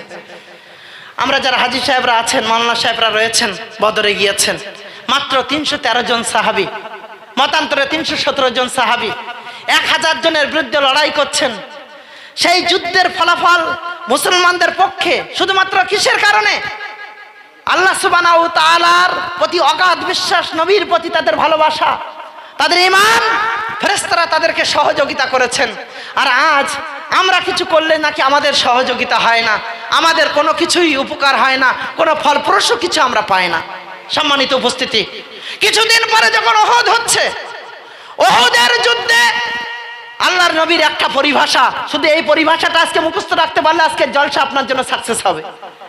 আল্লাহর নবী বলছেন, শোনো, এই জাবালে রামাত, এর উপরে তোমরা 50 জন দাঁড়িয়ে থাকবে, আর ওহদের ওই প্রান্তে ওখানে সবাই থাকবে, তোমরা 50 জন এখানে থাকবে। যদি পিছন দিক থেকে আক্রমণ করে বা কোনো পরিস্থিতি হয়, তোমরা এখান থেকে সরবে না। শোনো, যদি আমরা জয়ী হই তারপরে এখানে দাঁড়িয়ে থাকবে, আর যদি আমরা পরাজিত হই এখানে দাঁড়িয়ে লড়াই করতে করতে মারা যাবে, কিন্তু এখান থেকে সরবে না। কে বলেছিলেন? কে বলেছিলেন? আল্লাহর নবী বলেছিলেন। 50 জন বীর সৈনিকের উদ্দেশ্য করে যুদ্ধ শুরু হয়ে গেল। কাফেররা পিঠ ফিরিয়ে পালিয়ে গেলেন। কিছুক্ষণ পর ওই 50 জনের একটু হয়তো ভুল বোঝাবুঝি, একটু হয়তো ভুল বোঝা ছাড়া আর কিছু নয়। আরে ময়দানে তার কেউ নেই, সব পালিয়ে চলে গিয়েছে, চলো আমরা মালে গনিমত একত্রিত করি। নবী কি বলেছিলেন? জয়ী হলে এখানে দাঁড়িয়ে থাকবে, আর পরাজিত হলে এখানে লড়াই করতে করতে মরবে, কিন্তু এখান থেকে সরবে না। নবীর একটা কথা আর শুধুমাত্র ভুল বোঝা। যখন তারা এই মনে করলো যে কাফের ময়দানে নেই, তারা নিচে নেমে গেল। এহেন পরিস্থিতিতে খালিদ বিন ওলীদের নেতৃত্বে পিছন দিক থেকে হামলা হলো। পরিণাম কি হলো? 70 জন সাহাবী শহীদ হয়ে গেলেন। আজকের দিনে, আজকের এই বক্তব্যে আপনার জন্য আমি এই বার্তা দিতে চাই, নবীর একটা কথা অমান্য করার কারণে পুরো ফলাফল পাল্টে গেল। আজকের দিনে নবীর একটা হাদিসকে যদি আমরা অস্বীকার করি, তাহলে কিন্তু আমাদের আমল, বা একটা হাদিসকে যদি আমি অস্বীকার করি, আমি মুসলমানই থাকবো না। নবীর একটা মাত্র কথা, জয়ী হলে এখানে দাঁড়াবে, পরাজিত হলেও লড়াই করে করে এখানে শহীদ হবে, কিন্তু এখান থেকে যাবেন। আর তারা ভুল বুঝে সরে গিয়েছিলেন। পরিণাম 70 জন সাহাবী মারা গেলেন। নবীর প্রতি ভালোবাসা এখানেও দেখায়। 70 জন সাহাবী মারা গিয়েছেন। মুসআব ইবনে উমাইর যখন মারা গেলেন, মুসআব ইবনে উমাইরের মৃত্যুর সংবাদ কাফেররা এমন ভাবে প্রচার করলো, আল্লাহর নবীর মতো দেখতে ছিলেন মুসআব ইবনে উমাইর। তারা বলল মুহাম্মাদের মৃত্যু হয়ে গিয়েছে। সাহাবীরা নিরাশ হলেন। 15 জন সাহাবী নবীকে ঘিরে আছেন। পিছন দিক থেকে তীর, পিছন দিক থেকে বন্দুক, পিছন দিক থেকে আক্রমণ, পাথরের আঘাত চলছে। একটার পর একটা সাহাবী শহীদ হয়ে যাচ্ছেন। তালহা রাদিয়াল্লাহু তাআলা আনহু নবীকে ঘিরে আছেন। তালহা রাদিয়াল্লাহু তাআলা আনহুর সামনের দিকটা ক্ষতবিক্ষত হয়ে গিয়েছে। তালহা রাদিয়াল্লাহু তাআলা আনহুর এই ক্ষতবিক্ষত চেহারা দেখার পর নবী মাথা উঁচু করে একটু দেখার চেষ্টা করছিলেন। এহেন পরিস্থিতিতে দূর থেকে একটা পাথর এসে নবীর দাঁতে এসে লাগলো। আল্লাহর নবীর দাঁত শহীদ হয়ে গেল। তারপরেও তালহা রাদিয়াল্লাহু তাআলা আনহু বলছেন, আল্লাহর নবী, আমার সামনে ক্ষত বিক্ষত হলেও আমার পিছন দিকটা এখন অক্ষত আছে, আপনি মাথা উঠাবেন না, আপনি মাথা উঠাবেন না। এই কথা বলতে বলতে নবীকে টেনে বাইরে নিয়ে চলে গেলেন। শুনে রাখুন, মুহাম্মদ রাসূলুল্লাহর পরিভাষা। আল্লাহর নবী তালহার বিষয়ে বলছেন, যদি কোনো জীবিত জান্নাতীকে দেখতে হয় তাহলে তালহাকে দেখে নাও। যদি ইতিহাস থেকে লক্ষ্য করেন, সেই সময় পর্যন্ত তালহা রাদিয়াল্লাহু তাআলা আনহুর 93টা তীরের আঘাত সামনের দিকটাই ক্ষতবিক্ষত করে দিয়েছিল। তারপরেও নবীকে বাঁচানোর জন্য নিজের সর্বোচ্চটা দিয়েছিলেন। এটা ছিল সাহাবীদের নবীর প্রতি ভালোবাসা। একজন নারী নবীর কথা শুনে ত্রাহি ত্রাহি করতে করতে দৌড়াচ্ছেন, সবার কাছে জিজ্ঞাসা করছেন, এখন তোমরা বলতে পারবে আমার নবী কেমন আছেন, আমার নবী কোথায় আছেন? একটা দলের কাছে গিয়ে ওই নারী যখন জিজ্ঞাসা করছেন, ওই নারীর প্রতি উত্তরে সেই বসে থাকা দলটি বলছেন, নবী কোথায় আছেন, নবী কেমন আছেন? এ কথা হয়তো আমরা বলতে পারবো না, হয়তো নয় আমরা বলতে পারবো না, তবে এ কথা শুনেছি, এই যুদ্ধে তোমার পিতা শহীদ হয়ে গিয়েছে। ওই নারী ওখানে স্তব্ধ হননি, আবার দৌড়াতে দৌড়াতে এগিয়ে যাচ্ছেন। আর একটু এগিয়ে যাওয়ার পর যখন আর একটা দলকে দেখলেন, সেখানে গিয়ে কাঁদতে কাঁদতে জিজ্ঞাসা করছেন, তোমরা কি জানো আমার নবী কেমন আছেন, আমার নবী কোথায় আছেন, আমার নবী কি অবস্থায় আছেন? তারা উত্তর দিয়ে বলছেন, শুনুন, আমরা জানি না নবী কোথায় আছেন, নবী কেমন আছেন, তবে এ কথা বলতে পারি যে তোমার বাবা শহীদ হয়েছেন, তোমার স্বামীও এই যুদ্ধে শহীদ হয়েছেন। ওই নারী নিজের পরিবারের 2 জনের শহীদ হওয়ার গল্প শোনার পরেও ক্ষান্ত হননি, আবার এগিয়ে গেলেন। আবার একটা দলকে দেখে যখন তাদের কাছে গিয়ে জিজ্ঞাসা করছেন, তোমরা কি বলতে পারো আমার নবী কেমন আছেন? তারা উত্তর দিয়ে বলছেন, জানি না নবী কেমন আছেন, নবী কোথায় আছেন, কিভাবে আছেন, তবে এ খবর আমাদের কাছে আছে, তোমার বাবা শহীদ হয়েছেন, তোমার স্বামী শহীদ হয়েছেন, তোমার সন্তান ওই যুদ্ধে শহীদ হয়েছেন। ওই নারী তারপরেও স্তব্ধ হলেন না। আর একটু আগে গিয়ে যখন শুনলেন আমার নবী সুস্থ আছেন, নবীর কথা শোনার পরে বলছেন, নবী, আপনার কথা শোনার পর আমার পিছনের ক্ষত বিক্ষত সব মিটে গিয়েছে। আমি অত্যন্ত আনন্দে রয়েছি যে আমার সন্তান, আমার স্বামী, আমার পিতা আপনার খিদমতে শহীদ হয়ে তারা জান্নাতের অধিবাসী হয়েছেন। এটা হলো সাহাবিয়াদের নবীর প্রতি ভালোবাসা। আজকের দিনে এই সমাজের কাছে আমার জিজ্ঞাসা, নবীকে ভালোবাসার দাবি জানাচ্ছেন, নবীকে ভালোবাসার নাম করে বিভিন্ন কথা বলছেন, নবীকে ভালোবাসার নাম করে চুমু খাওয়ার ব্যবস্থাপনা করছেন, নবীর ভালোবাসার নাম করে রাস্তায় জুলুস বাইর করছেন, নবীর ভালোবাসার নাম করে ডেক বাজাচ্ছেন, এর নাম কি ভালোবাসা হতে পারে? সেদিন নবীর সাহাবীরা ময়দানে উপস্থিত ছিলেন, আজকে নবীর সাহাবীরা নেই, আজকে আমরা আছি, নবীর হাদিস বেঁচে আছে। আল্লাহর নবীর এই কথা, আল্লাহর নবী বলছেন, মান আহাব্বা সুন্নতি ফাকাদ আহাব্বানি ওয়া মান আহাব্বানি কানা মাইয়া ফিল জান্নাহ। যে আমার সুন্নাতকে আঁকড়ে ধরলো সে আমাকে ভালোবাসলো, আর যে আমাকে ভালোবাসলো সে জান্নাতে আমার সঙ্গে হবে। আমরা কি নবীকে ভালোবাসতে পেরেছি? সম্মানিত উপস্থিতি, মনে হয় আমি সময় বেশি নিয়ে ফেলছি। 9:30, 9:21 হয়েছে, 9 মিনিট আছে। শেষ আর একটা ওসিয়াত আমি আপনাদের করে যাব। সম্মানিত উপস্থিতি, শুনলাম বাড়িওয়ালা আকিকা নামকরণে সুন্দর মসজিদ সাজিয়েছেন, ধন্যবাদ, আল্লাহ হেফাজত করুন। প্রত্যেকটা বাবা, প্রত্যেকটা মা, আকিকা কি ছেলের আকিকা নাকি মেয়ে? মাশাআল্লাহ, সুবহানাল্লাহ। আমি তো তাকবীর দিতে পারি না, খুব আনন্দ হলো। কারণ মুশরিকিনে মক্কাকে যখন বলা হতো ওয়াইজা বুশিরা আহাদুহুম বিল উনসা জাল্লা ওয়াজহাহু, যখন তাদের কোনো মেয়ের সুসংবাদ দেওয়া হতো তাদের মুখটা কালো হয়ে যেত, তাই না? কালো হতো না? তা আলহামদুলিল্লাহ আপনার মেয়ের খুশিতে আপনি এত বড় কাজ করেছেন, এটা তো অনেক আনন্দের খবর। আল্লাহ হেফাজত করুন, আমিন। আমি এই প্রত্যেকটা বাবার জন্য সন্তানের ব্যাপারে দুটো ওসিয়াত করে যাব। তার আগে কোন বাবার যদি 3টে মেয়ে হয়েছে, শাশুড়িরা ভালো করে শুনুন আর বউয়েরা ভালো করে শুনুন। মেয়ে হওয়া এটা আপনার জন্য কল্যাণকর। মেয়ে সন্তান আল্লাহর পক্ষ থেকে নিয়ামত। এইটা যেদিন আপনি বুঝতে পারবেন, সেই দিন দেখবেন আপনার মধ্যে সুখ আর সুখ বিরাজ করছে। যদি 3টে মেয়ের জন্মদাতা হন, আপনি ছোটতে মারা গেলেও যদি এই গণনায় 3টে মেয়ের জন্মদাতা হন, আপনি সেই 3টে মেয়েকে বিবাহ দেওয়া পর্যন্ত যদি দায়িত্ব নিতে পারেন, আল্লাহ সুবহানাহু ওয়া তাআলা আপনার জন্য জান্নাতের ব্যবস্থা করবেন। শুনুন, একটা হাদিস আপনার জন্য যথেষ্ট। আমি সন্তানের হকের দুটো কথা বলার আগে এই হাদিসটা শুধু বলে নিচ্ছি। আল্লাহর নবী একটা মজলিসে সাহাবা کرامদের সম্মুখে বলছেন, কারোর যদি 3টে মেয়ে হয় আর সে যদি তার লালন পালন করে বিবাহ দিতে পারে, তার জন্য জান্নাত। হাদিস বর্ণনাকারী বলছেন, আর একজন সাহাবী দাঁড়িয়ে বলছেন, আল্লাহর নবী কারোর যদি 2টো হয়, তা আল্লাহর নবী বলছেন তার জন্য জান্নাত। হাদিস বর্ণনাকারী রাবী বলছে, আমার একটা ছিল, আমি লজ্জায় জিজ্ঞাসা করেন, আমার একটা ছিল, আমি আর একটা জিজ্ঞাসা করেন। এই কথা নবী বলছেন। অন্যদিকে একজন এত কান্না করছেন, এত কান্না করছেন, এত কান্না করছেন যে তাকে ধরে রাখা যাচ্ছে না। কান্না করতে করতে শরীর ঠক ঠক করে কাঁপছে। একটা মানুষ যখন অনেকক্ষণ ধরে কান্না করে কি হয়? সেই ফুসানো ফুসানো বলে না, ওই ব্যক্তিকে ধরে রাখা যাচ্ছে না। সাহাবীরা তাকে আটকানোর চেষ্টা করছেন। আল্লাহর নবী বলছেন, ওর মনের গরমটা বের করতে দাও, ওর দুঃখ বেদনাটা বের করতে দাও। সেই সাহাবীকে জিজ্ঞাসা করা হলো, পরবর্তীতে তুমি এত কাঁদছিলে কেন? তখন বলছেন, আল্লাহর নবী আমার বাড়িতে একটা কন্যা সন্তান ছিল। মুশরিকরা ঘোষণা করে দিল, কারোর বাড়িতে কন্যা সন্তান রাখা যাবে না, কন্যা সন্তান রাখা যাবে না। আমি আমার এই মেয়েটাকে গোপনে বাড়িতে রেখে দিয়েছিলাম, কোনোদিন ইফতারে বাইরে যেতে দেয়নি।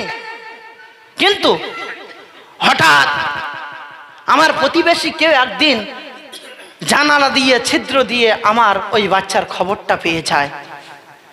তারা যখন সমাজে প্রচার করে দিল, সমাজ আমার বিরুদ্ধে স্টেপ নিয়ে বলল, তোমার বাড়িতে কন্যা সন্তান কেন থাকবে, কেন রাখলে?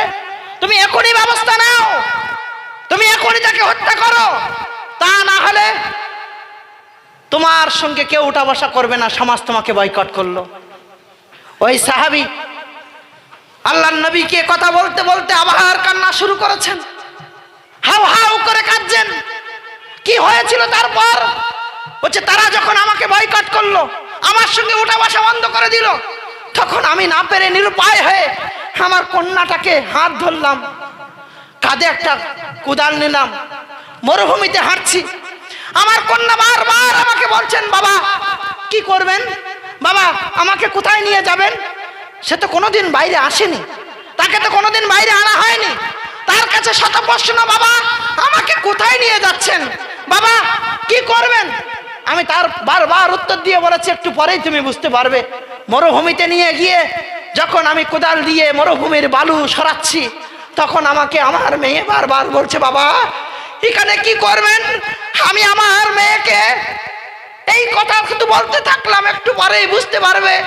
আমার মেয়েকে তারপর গর্তের মধ্যে ঢুকিয়ে দিলাম। আমার মেয়ে বাবা বাবা করতে থাকলো, কিন্তু আমার মেয়েকে আমি আর কিছুই করতে পারলাম না। আমি তাকে সেখানে জীবিত দাফন করে দিলাম। আর আজ নবী আপনি বলছেন 3টে কন্যা সন্তানের জন্মদাতা জান্নাতে যাবে, তাহলে আমার কি হবে? আমি আমার সন্তানকে তো দাফন করেছি। সম্মানিত উপস্থিতি, নবী তাকে সান্ত্বনা দিলেন এই বলে, ইসলাম আনার পূর্বে তুমি যা করেছো সেটাই, ইসলামটাই হলো তোমার জন্য ক্ষমা। আর আজকের বাবাদেরকে বলবো, যারা কালেমা লা ইলাহা ইল্লাল্লাহকে বিশ্বাস করেছে, যারা নিজেদেরকে ইমানদার বলে দাবি করে, তাদের বাড়িতে কোনো কন্যা সন্তান জন্মগ্রহণ করলে তাদেরও মুখ কালো হয়ে যায়। বড় আশ্চর্যের ব্যাপার, এই কালো তো মুশরিকদের হতো, কিন্তু আজ এই সমাজের মুসলমানদের কিভাবে কালো হচ্ছে এটাই তো বোঝা যায় না। তাহলে কি তারা মুশরিকদের আকীদাকে পছন্দ করেছে? মান তাশাব্বাহা বিকাউমিন ফাহুয়া মিনহুম, যে গোত্রের আনুগত্য করলো সে তাদেরই অন্তর্ভুক্ত। এ ফতোয়ার জন্য মৌলভী সাহেব দরকার নেই, নিজের ইমানের কাছে হাত দিয়ে বলতে হবে যে আমি আমার ইমানের জায়গায় কতটা পরিভুক্ত। শাশুড়িদেরকে বলবো, 3টে কেন 5টাও যদি মেয়ে হয়, এটা আপনার বাড়ি, আপনার জন্য রহমত। এটাকে যদি আপনি বদকিসমতিতে দেখেন, তাহলে আপনার ইমানের কাছে, আকীদার কাছে আমার প্রশ্ন আছে। সম্মানিত উপস্থিতি, সন্তানের উপরে বাবা হিসাবে প্রত্যেকটা বাবার হক আছে। আমরা সবাই কম বেশি বাবা, তো এখানে আলহামদুলিল্লাহ সবাই বাবা। মোল্লা সাহেবরা শুধু ফতোয়া শোনান, সন্তান যদি বাবার না দেখে তাহলে সন্তান জাহান্নামে যাবে। শুনেছেন না? শুনেননি? আমরা বলি না কথা, বলি না এই ভাই জাহান্নামের ভয় দেখিয়েছেন না? দেখায়নি? দেখিয়েছে। আজকে আরেকটা দেখাবো, শুনুন, কোরআনের আয়াত একটা শুনে নিন, তারপরে গল্পে আসবো। গল্পে না, কোরআনের আয়াতেই। ওয়াকাদা রাব্বুকা আল্লা তা'বুদু ইল্লা ইয়াহু ওয়া বিল ওয়ালিদাইনি ইহসানা ইম্মা ইয়াবলুগান্না ইনদাকাল কিবরা আহাদুহুমা আও কিলাহুমা ফালা তাকুল লাহুমা উফ। আল্লাহ সুবহানাহু ওয়া তাআলা হুকুম প্রদান করছেন তার ইবাদতের পরে বাবা মাদের সঙ্গে ভালো ব্যবহার কর। তোমার বাবা মা দুজনেই কিংবা একজন যদি বার্ধক্যে পৌঁছে যায়, তাহলে তার সম্মুখে উফ শব্দটা বলো না, বা সে তোমার কষ্টের জন্য উফটা না বলো। দুটো ব্যাখ্যায় নিজ নিজ জায়গায়। আজকে কি করছেন? বউ বলছে হয় আমার রাখো, নাই বাপের রাখো।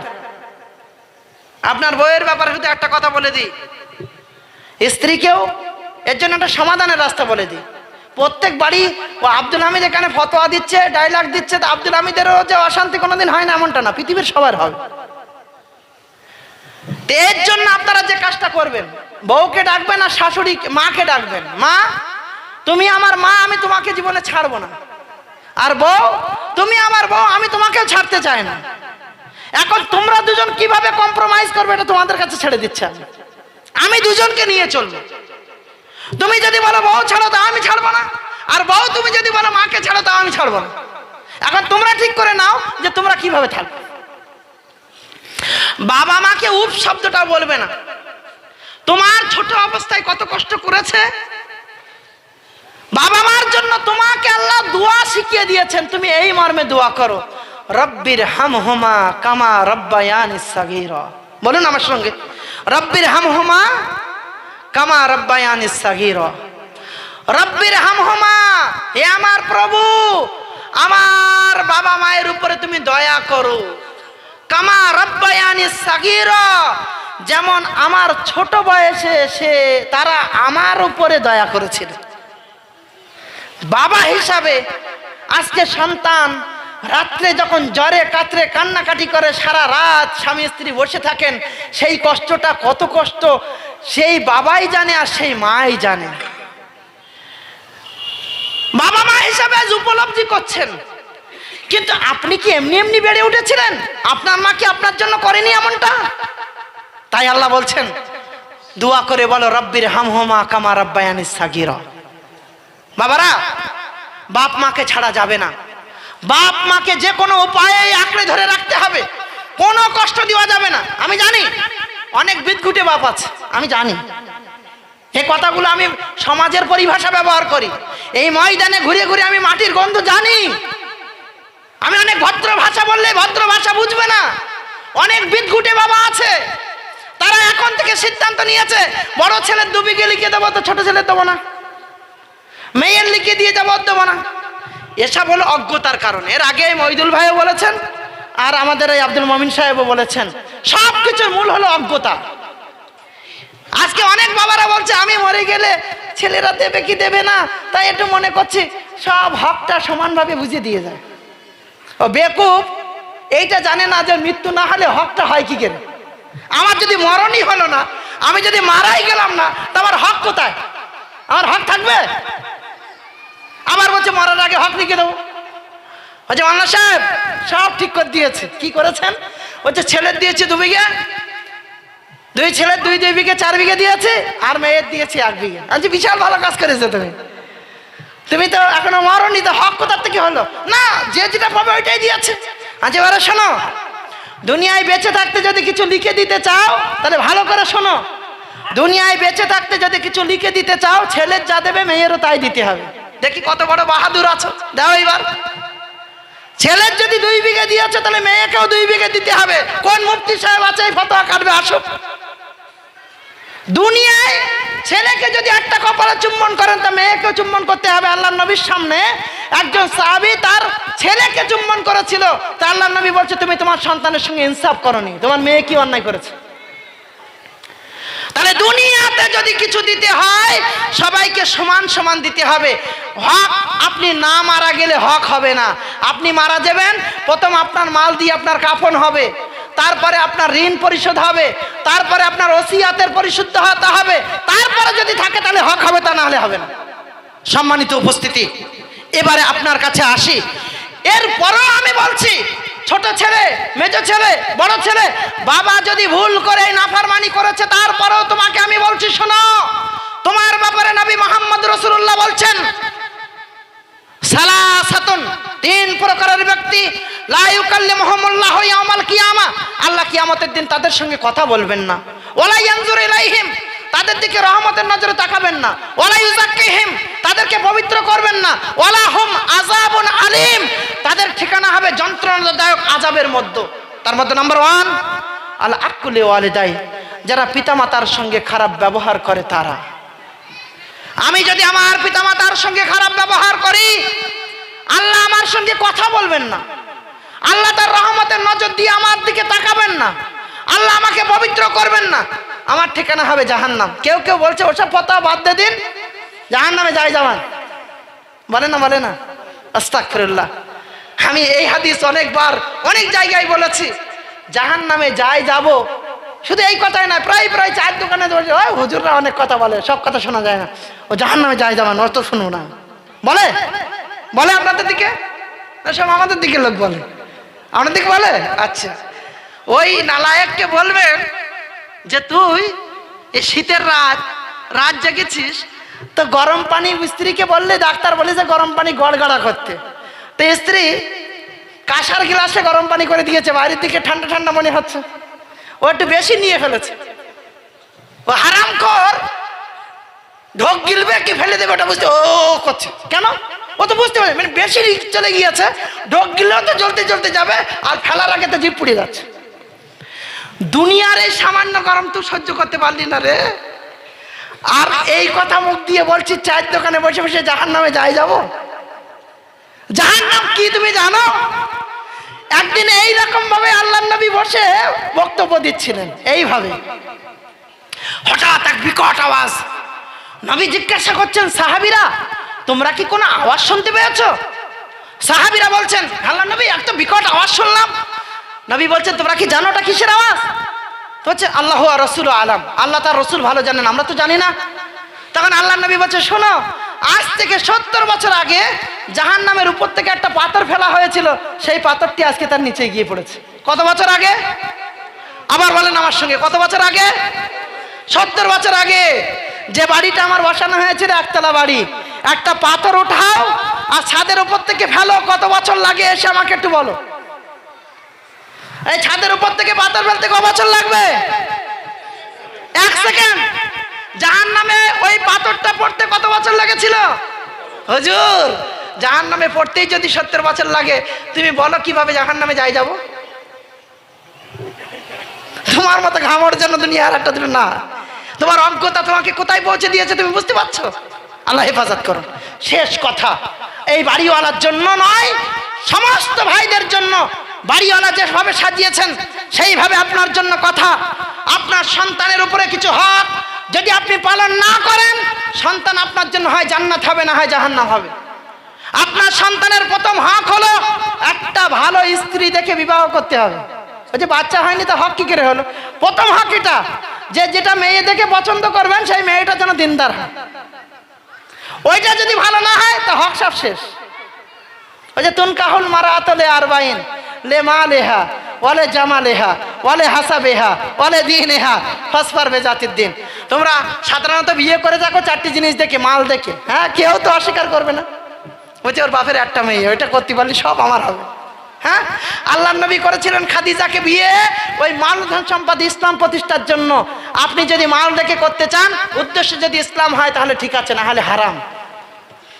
ওলে জামালে হ্যাঁ, কিচ্ছু দেখতে হবে না, চামড়া পরিষ্কার হলেই হলো। ও কোথার থেকে বেরিয়ে এসছে, হারিয়ে এসছে, কিছু দেখার দরকার নেই, শুধু চামড়া। কোনো বাবা আমাকে বলে না কথা, মানে ফাইজি সাহেব একটা মেয়ে হবে, তা হ্যাঁ দেখছি ইনশাল্লাহ চেষ্টা করো। আমার কোনো দাবি দাবা নেই, শুধু মেয়েটা যেন একটু ফাইন দেখতে হয়, শুধু মেয়েটা দেখতে ভালো হলেই হবে। এই জন্য আল্লাহ বলছেন, আল্লাহ রসুল বলছেন, আলে হাসাবিহা, তার হাসাব নাসাব দেখো। আগের দিনে এটা দেখা হতো, হাসাব নাসাব, তার বাবা কেমন, তার দাদু কেমন, তার নানা কেমন, তার পরিবার কেমন। এই হাসাব নাসাব যদি না দেখে করেন তাহলে তো ওই চৌকি দিয়ে আর কাল হবে না। তালা মেরে গেলেও ঘটনা অঘটন ঘটবে। সরিষার মধ্যেই ভূত, পরকিয়া ঘরে ঘরে, কোনো চিন্তন নেই। মা যদি ওরকম ছিল তো মেয়ে তো হবে। আল্লাহ নবী বলছেন, তাজাওয়াজু আল উদুদ আল অলুদ, বিয়ে করো যে ভালোবাসে তাকে, যে বেশি বেশি সন্তান জন্ম দেয় তাকে। ভালোবাসবে কি না, সন্তান জন্ম দেবে কিনা বুঝবো কি করে? লিফটকে দার আস্তাগফিরুল্লাহ, না, তার মাকে দেখো, তার নানিকে দেখো, এটা হলো হাসাব নাসাব। আরে হাসাব নাসাব আজকে সমাজ দেখছে না বলে যত সব গন্ডগোল হচ্ছে। একটা দুটো তিনটে চারটে হয়েই যাচ্ছে, কোনো গল্প নেই। যে একটা বউ কি থাকছে না, তো থাকবে কি করে? তুমি তো দেখেছো চামড়া পরিষ্কার। অলে দিন, হ্যাঁ শোনো, তুমি দিনদারি দেখো, ফাসফার বেজাতির দিন, দিনদারিকে যদি অগ্রাধিকার দাও তুমি সফল হবে, আর যদি দিনদারিকে অগ্রাধিকার না দাও তোমার হাত মাটির সঙ্গে মিশে যাও। দিনদারি। আজকে এই বাড়িওয়ালা বা এখানে যারা আছেন, আপনাদের যদি কারোর বাড়িতে 7.5 ভরি সোনা আছে, তা সেই সোনাটা কি দালানে ফেলে রাখেন? না না, জাকাত দেওয়ার কথা আমি বলিনি, আমি জাকাত নিতেও আসিনি আর চাইতেও আসিনি। আমি আপনাদের বলতে আসি, যার টাকা আছে 2 লাখ টাকা বাড়িতে আছে, আপনারা ঘরের মধ্যে থাকেন আর 2 লাখ টাকার বান্ডেলটা বাইরে রাখেন না ভিতরে রাখেন? সবাই ভিতরে রাখেন। সোনা দানা কি ভিতরে রাখেন? হিরে মতি কি ভিতরে রাখেন? রাখেন। আল্লাহ বলছেন, আর দুনিয়া কুল্লুহা মাতাউন ও খায়রু মাতাইদ দুনিয়া আল মারাতুস সালিহা, দুনিয়াটাই সবটাই ভোগ বস্তু, আর দুনিয়ার সবচেয়ে উত্তম সম্পদ হলো একটা নেককার মহিলা। তাহলে সেই নেককার মহিলা যদি সবচেয়ে বড় সম্পদ হয়, টাকাটা ঘরে লুকিয়ে রাখেন, সোনা দানাটা লুকিয়ে রাখেন, আর নিজের ওই সম্পদ, সবচেয়ে উত্তম সম্পদ, পৃথিবীর সর্বশ্রেষ্ঠ সম্পদ, তাকে মেকআপ করে পরকে দেখানোর জন্য কি জন্য নিয়ে যান? কি আশ্চর্যজনক সমাজ! আল্লাহ নবী বলছেন, তোমরা দোয়া করো এই মর্মে আল্লাহর কাছে, রব্বানা হাবলানা মিন আজওয়াজিনা ওয়া যুররিয়াতিনা কুররাতা আইয়ুনি ওয়াজআলনা লিল মুত্তাকিনা ইমামা। আমার সন্তান, আমার স্ত্রী আমার চোখকে শীতলকারী বানিয়ে দাও। আমার সন্তান আমার চোখকে শীতল করবে কি, আমার স্ত্রী আমার চোখকে শীতল করবে কি? সে সারা পাড়ার মধ্যে লোকদের চোখকে শীতল করছে, ফেসবুকে স্ট্যাটাস দিচ্ছে, বলছে ও ফাইন দেখতে তো, হেভি দেখতে তো, অমুক এই করেছে তমুক, মানে সারা চোখকে শীতল করছে। এটা কি হক? কথা বেশি হয়ে যাচ্ছে, খারাপ হয়ে যাচ্ছে, কিন্তু বাস্তবে সমাজ। হয়তো এই কথা বলবেন, আব্দুল হামিদের ভাষায় এরকম জানতাম না, তো আমার ভাষা এরকম নয়। আমি এই জায়গায় না পৌঁছালে এদের জায়গা তৈরি হবে না, গ্রাম্য ভাষা বলে এদের বোঝাতে হবে, নাহলে শুধরাবে না এরা। সম্মানিত উপস্থিতি, আপনার বাচ্চা ডাক্তার হোক, সবার চিন্তা আলামিন মিশন, সবার চিন্তা রহমত আলম, সবার চিন্তা ফ্রন্ট পেজ, সবার চিন্তা আর মিশন। কোনদিন ইসলাম এই দাবি করেনি যে মিশন হারাম, ইংরেজি হারাম, বাংলা হারাম, অন্যান্য বই পড়া হারাম, ইসলাম কোনদিন বলেনি। তবে জানুন, পবিত্র কোরআনের শিক্ষা বাদ দিয়ে যদি আর যত কিছু করছেন, সবটাই আপনাকে ভুল পথে পরিচালিত করবে। আমি বলিনি ঘোড়ারাস মাদ্রাসায়, আন্দোলপোতা মাদ্রাসায় 12 বছর ধরে আবার ভর্তি করুন, এটা বলিনি। আমি বলছি ইসলামের ন্যূনতম শিক্ষাটা দেওয়ার পরে ডাক্তার করুন। ইসলামের ন্যূনতম শিক্ষা যেন প্রত্যেকটা বাড়িতে থাকে, প্রত্যেকটা সমাজে থাকে। আমি ভাইয়ের একটা কথা শুনছিলাম, আল কোরআন হুজ্জাতুল লাক ওয়া আলাইক, কোরআন হয় তোমার পক্ষে সাক্ষী দেবে না তোমার বিপক্ষে সাক্ষী দেবে। কয়জন কোরআন পড়তে পারেন? ঘাবড়ানোর দরকার নেই, আমি শেষ করব। দুটো একটা উত্তর দেন, এটা আমারও ভালো লাগুক। কয়জন কোরআন পড়তে পারেন? হাত উঁচু করেন তো। আমি বেশি কম বলবো না, কিছু বলবো না, করেন হাত উঁচু। কয়জন? 1 2 3 4 5 6 7 8 করেন। আরে আল্লাহর বান্দারা, 200 জনে 8 জন, চলেন 50টা ধরে নিলাম, বাকি ওমান আরাযা আন যিকরি ফাইন্না লাহু মাঈশাতান দানকা। যারা কোরআন থেকে মুখ ফিরিয়ে নিয়েছে আল্লাহ তার দুনিয়ার জীবনকে সংকীর্ণ করে দেবে। প্রফেসর সাহেব বলছেন অনেক ইনকাম, কিন্তু বাড়ি অশান্তি কাটছেন না। যেদিকে যাচ্ছি, যেদিকে হাত দিচ্ছি, শুধু মনে হচ্ছে সংকীর্ণ আর সংকীর্ণ। আল্লাহ বলেছেন আমি নয়, যারা আল্লাহর জিকির কোরআন থেকে মুখ ঘুরিয়ে নেবে আল্লাহ তার দুনিয়ার জীবনকে সংকীর্ণ করবে। আরে দুনিয়ায় সংকীর্ণ হলে তাও হতো। আল্লাহ বলছে নাহাশুরুহু ইয়াউমাল কিয়ামাতি আমা। কিয়ামতের দিন তাকে অন্ধ করে ওঠানো হবে। কিয়ামতের দিন তাকে অন্ধ করে ওঠানো হবে। কিয়ামতের দিন অন্ধ হয়ে উঠে ভালো জায়গায় থাকবেন? আল্লাহ মুস্তাআন। ভালো মেয়ে বিবাহ করেন, সন্তান হলো, স্ত্রী যখন রেস্টে থাকবে, এখন তো ডাক্তার বাবুরা বলছে কলও টানা যাবে না আর ঘরেও ধরে তুলতে হবে, হ্যাঁ, তো সব মেনে চলছেন আলহামদুলিল্লাহ। তো সেই জায়গায় দাঁড়িয়ে স্ত্রীকে বারবার দোয়া করতে বলবেন রব্বি হাবলি মিনাস সালিহিন। কি বলবেন? যাদের বাচ্চা হয়নি আমার সাথে বলেন রব্বি হাবলি মিনাস সালিহিন। যাদের হয়েছে তারা নেক্সট সন্তানের আশা করেন, যেটা আছে আল্লাহটাকে নেক্সট সন্তান করো। এ আল্লাহ তুমি আমাকে নেক্সট সন্তান দাও। ওই হিংসুকে বইয়ের মতো যেন দোয়া না করে, আমার বড় যার দুটো ছেলে, আমার দুটো মেয়ে, আমার এই ঘরে বাতি জ্বালাবে কে, আল্লাহ তুমি নাংটা খোড়া যা হয় একটা দাও, এই দোয়া না। ইব্রাহিম বৃদ্ধ বয়সেও, জাকারিয়া বৃদ্ধ বয়সে আল্লাহর কাছে দোয়া চেয়েছিল নেক সন্তান। সন্তান যদি নেক হয়, সন্তান আপনার জন্য জান্নাত হবে। আপনি জান্নাত চান, আল্লাহ যেন তৌফিক দান করেন, আমিন। সন্তানের বয়স যখন 7 দিন হবে, হিয়া আকিকাতান লিযযাকার ওয়া হিয়া আকিকাতুন লিল উনসা। ছেলে হলে 2টো ছাগল, মেয়ে হলে 1টা ছাগল। হয়েছে মাওলানা সাহেব, একটা গরু দেবো তা হবে না? আমি তখন বুঝতে পারি ছেলে হয়েছে, মেয়ে আর আল্লাহরা কি হবে কথা বলেন। তা জায়েজ তো নিজের জায়গায়, ওটা নিয়ে কিরকম নেই। কিন্তু আল্লাহ নবী সাল্লাল্লাহু আলাইহি ওয়াসাল্লামের জামানায় এগুলো থাকতেও সবচেয়ে বেশি রয়াত বর্ণিত হয়েছে যেগুলো ছাগল দিয়ে। তাহলে ছেলে হলে 2টো, মেয়ে হলে 1টা। যদি না পাচ্ছেন, আপনার ক্ষমতা নেই, আপনি 1টা দিতে পাচ্ছেন, কোনো কথা জিজ্ঞাসা করতে হবে না। আল্লাহ কোরআনে বলছেন লা ইউকাল্লিফুল্লাহু নাফসান ইল্লা উসাহা। তোমার যদি ক্ষমতা না থাকে আল্লাহ তোমার উপরে চাপান না, তুমি 1টা দিয়েই করো, তাও তোমার ক্ষমতা নেই, তোমার দিতে হবে না। কিন্তু বড় দিতে পারবো, ছোট দিতে পারবো না, এসবগুলো যেন না। তারপরে 7ম দিনে একটা সুন্দর নাম রাখতে হবে। ইন্নাকুম তুদআউনা ইয়াউমাল কিয়ামাতি বিআসমাইহিম ওয়া আসমাই আবাইহিম। কিয়ামতের দিন তোমার আর তোমার বেটার নাম ধরে ডাকা হবে, এই বাবার নাম ধরে ডাকা হবে। আব্দুল হামিদ, আল্লাহ বলবেন আব্দুল হামিদ বিন আব্দুল মাইদ, আব্দুল সাবুর বিন আব্দুল মাইদ। হ্যাঁ, আপনার ব্যাপারে কি হবে? সন্টু বিন খন্টু, হন্টু বিন নন্টু, এই বলে ডাকা হবে। তো আল্লাহ রসুল বলছে ইন্নাকুম তুদআউনা ইয়াউমাল কিয়ামা। কিয়ামতের দিন ডাকা হবে বিআসমাইহিম ওয়া আসমাই আবাইহিম। বাবার নাম ধরে আর সন্তানের নাম ধরে, সন্তান এবং বাবা। আল্লাহ রসুল বৃদ্ধ বয়সে পর্যন্ত নাম পাল্টে দিয়েছেন, কারণ নাম কিছু ভুল দেখেছেন তো বলেছেন বলে আব্দুর রহমান, আব্দুল্লাহ, আব্দুর রহিম। আজকে আপনারা যখন ফোন করে জিজ্ঞাসা করেন ভাইজি সাহেব ছেলে হয়েছে নাম দেবো, একটু বলবেন, আমি এইটাই বুঝে গিয়েছি যে বেটার পেছনে পড়লে আমার এই টাইমটা নষ্ট হবে, আমি অন্য কাজ করি। আমি এইটা বলি বাবা তুমি নাম পছন্দ করে আমার বলবে, আমি মানেটা বলে দেবো। কারণ আমার ওটা বোঝা হয়েছে যে আমি এখন আধা ঘন্টা ধরে বই খুঁজে খুঁজে নাম বলবো, তো আমার নাম নেবে না। ও নামটা নিয়ে ভালো বুঝে যেই ওর বোর কাছে যাবে, তোমার শুধু সে আপডেট না, সে পুরাতন দিনের সত্তার গফফার রাজ্জাক আর এইসব করছে, বউ বলবে। তাহলে আমার আধা ঘন্টাটা বেকার গেল না? তাই আমি বলি যে তোরা নাম চয়েস করে বল, মানে ঠিক আছে কিনা বলে দেবো। আপনার জন্য বলছি সুন্দর একটা নাম রাখবেন। বাচ্চার প্রথম কলেমা হবে লা ইলাহা ইল্লাল্লাহ ফাআলাম আন্নাহু লা ইলাহা ইল্লাল্লাহ। 7 বছর বয়স হলে বাচ্চাকে নামাজের তাগিদ করতে হবে। যখন বাচ্চার বয়স 10 বছর হবে, নামাজের জন্য মারতে পর্যন্ত হবে, বিছানা আলাদা করে দিতে হবে। আপনি নামাজ পড়েন না, তার বাচ্চা কি পড়বে? প্রথম ইসলামের বাণী শেখাতে হবে, কোরআন শেখাতে হবে। হ্যাঁ, ডাক্তার হোক, MBBS ডাক্তার হোক, কিন্তু কিডনি চুরি করা ডাক্তার জন্য না হয়। আমার ছেলের নাম আব্দুল্লাহ, আব্দুল্লাহ এবার MBBS পাস করে MD করেছে। আব্দুল্লাহর আগে যখন আমি অসিত রঞ্জন মজুমদারকে ডাক্তারের কাছে দেখাচ্ছিলাম, তা আমার স্ত্রীর ব্যাপারে বলছিল 9 মাস পর্যন্ত যে না, বাচ্চা যে অবস্থায় আছে মোটামুটি নর্মাল ডেলিভারি হতে পারে।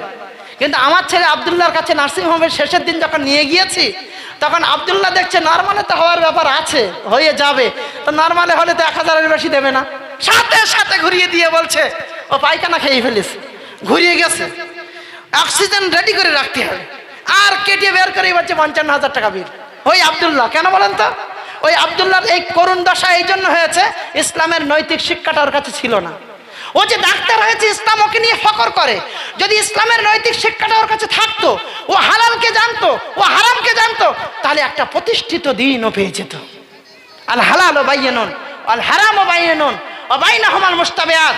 হালাল স্পষ্ট, হারাম স্পষ্ট, তার মধ্যে সন্দেহজনক এর বাইরে কিছু জিনিস রয়েছে। এতটুকু জেনে গেলে যদি মুস্তাবিহাত বিষয় আসে, তুমি সেটাকে হারামের পর্যায়ে মানো। এতটুকু জেনে গেলে মাদ্রাসায় পড়তে হবে না। তারপর ডাক্তার হন, তারপর ইঞ্জিনিয়ার হন, তারপর WBCS হন, তারপর IAS হন, তারপর IPS হন। আপনাকে নিয়ে ইসলাম ফখর করবে। কলমের খোঁচা দিয়ে কেন চুরি করছেন? 10 লাখ টাকার সরকারি প্রজেক্ট এখানে পাস হচ্ছে, ওপর থেকে নিচে আস্তে আস্তে 2 লাখ টাকাও আর থাকে না, সব আউট। কেন? সে তো মুসলিম সমাজ, অন্যরা কি করছে দেখার দরকার নেই। আমার মুসলিম ভাইটা কেন করছে? ইসলামের নৈতিক জ্ঞানটা নেই বলে। আমরা যদি আমাদের সন্তানদের এই শিক্ষাটুকু দিতে পারি, তাহলে আমার সন্তান আমার জন্য সাদাকায়ে জারিয়া হবে ইনশাআল্লাহ। পারবো ইনশাআল্লাহ। প্রত্যেকেই 2 বছর বয়সে কিড যে স্কুলে পাঠাচ্ছেন, মায়েদের বলছে এখন আর বাড়ি পড়াতে হবে না, আপনি নিয়ে থাকতে পারছেন না, যখন পাঠিয়ে দেন আপনি বাইরে বসে থাকবেন। আর যত নাটের গুরু ওই জায়গায় বসে বসে, যত শয়তানি আর মোবাইল চালানোর জায়গা ওইটা। 2 বছরে কিড যে স্কুল, 3 বছরে নার্সারি, 4 বছরে LKG, 5 বছরে UKG, 6 বছরে 1। হ্যাঁ, কি ধান্দা চলছে? বলছে বিকেলবেলা বাড়ি এসে আমার ছেলে বিশাল কষ্ট হয়ে যাচ্ছে, ও আর সেই মক্তবে আর যেতে পারে না, পড়াবো আর হয় না। মনে করছিলাম একটা মাওলানা সাহেব দিয়ে একটু পড়াবো, তা সে আর হয় না, একদিন আসে তা 2 দিন আসে না। আমি মাওলানা সাহেবটার আবার 100 টাকা দেয়, আর যে কিড যে স্কুলে দিয়েছিল ওখানে দেয় 7,000 টাকা। ও নাকি আবার জান্নাতে যাবে, ওর নাকি আবার বিশাল আল্লাহ ভীরুতা আছে, ওর নাকি আবার বিশাল সন্তানের ব্যাপারে, ওর সন্তান নাই নাকি সাদাকায়ে জারিয়া হবে।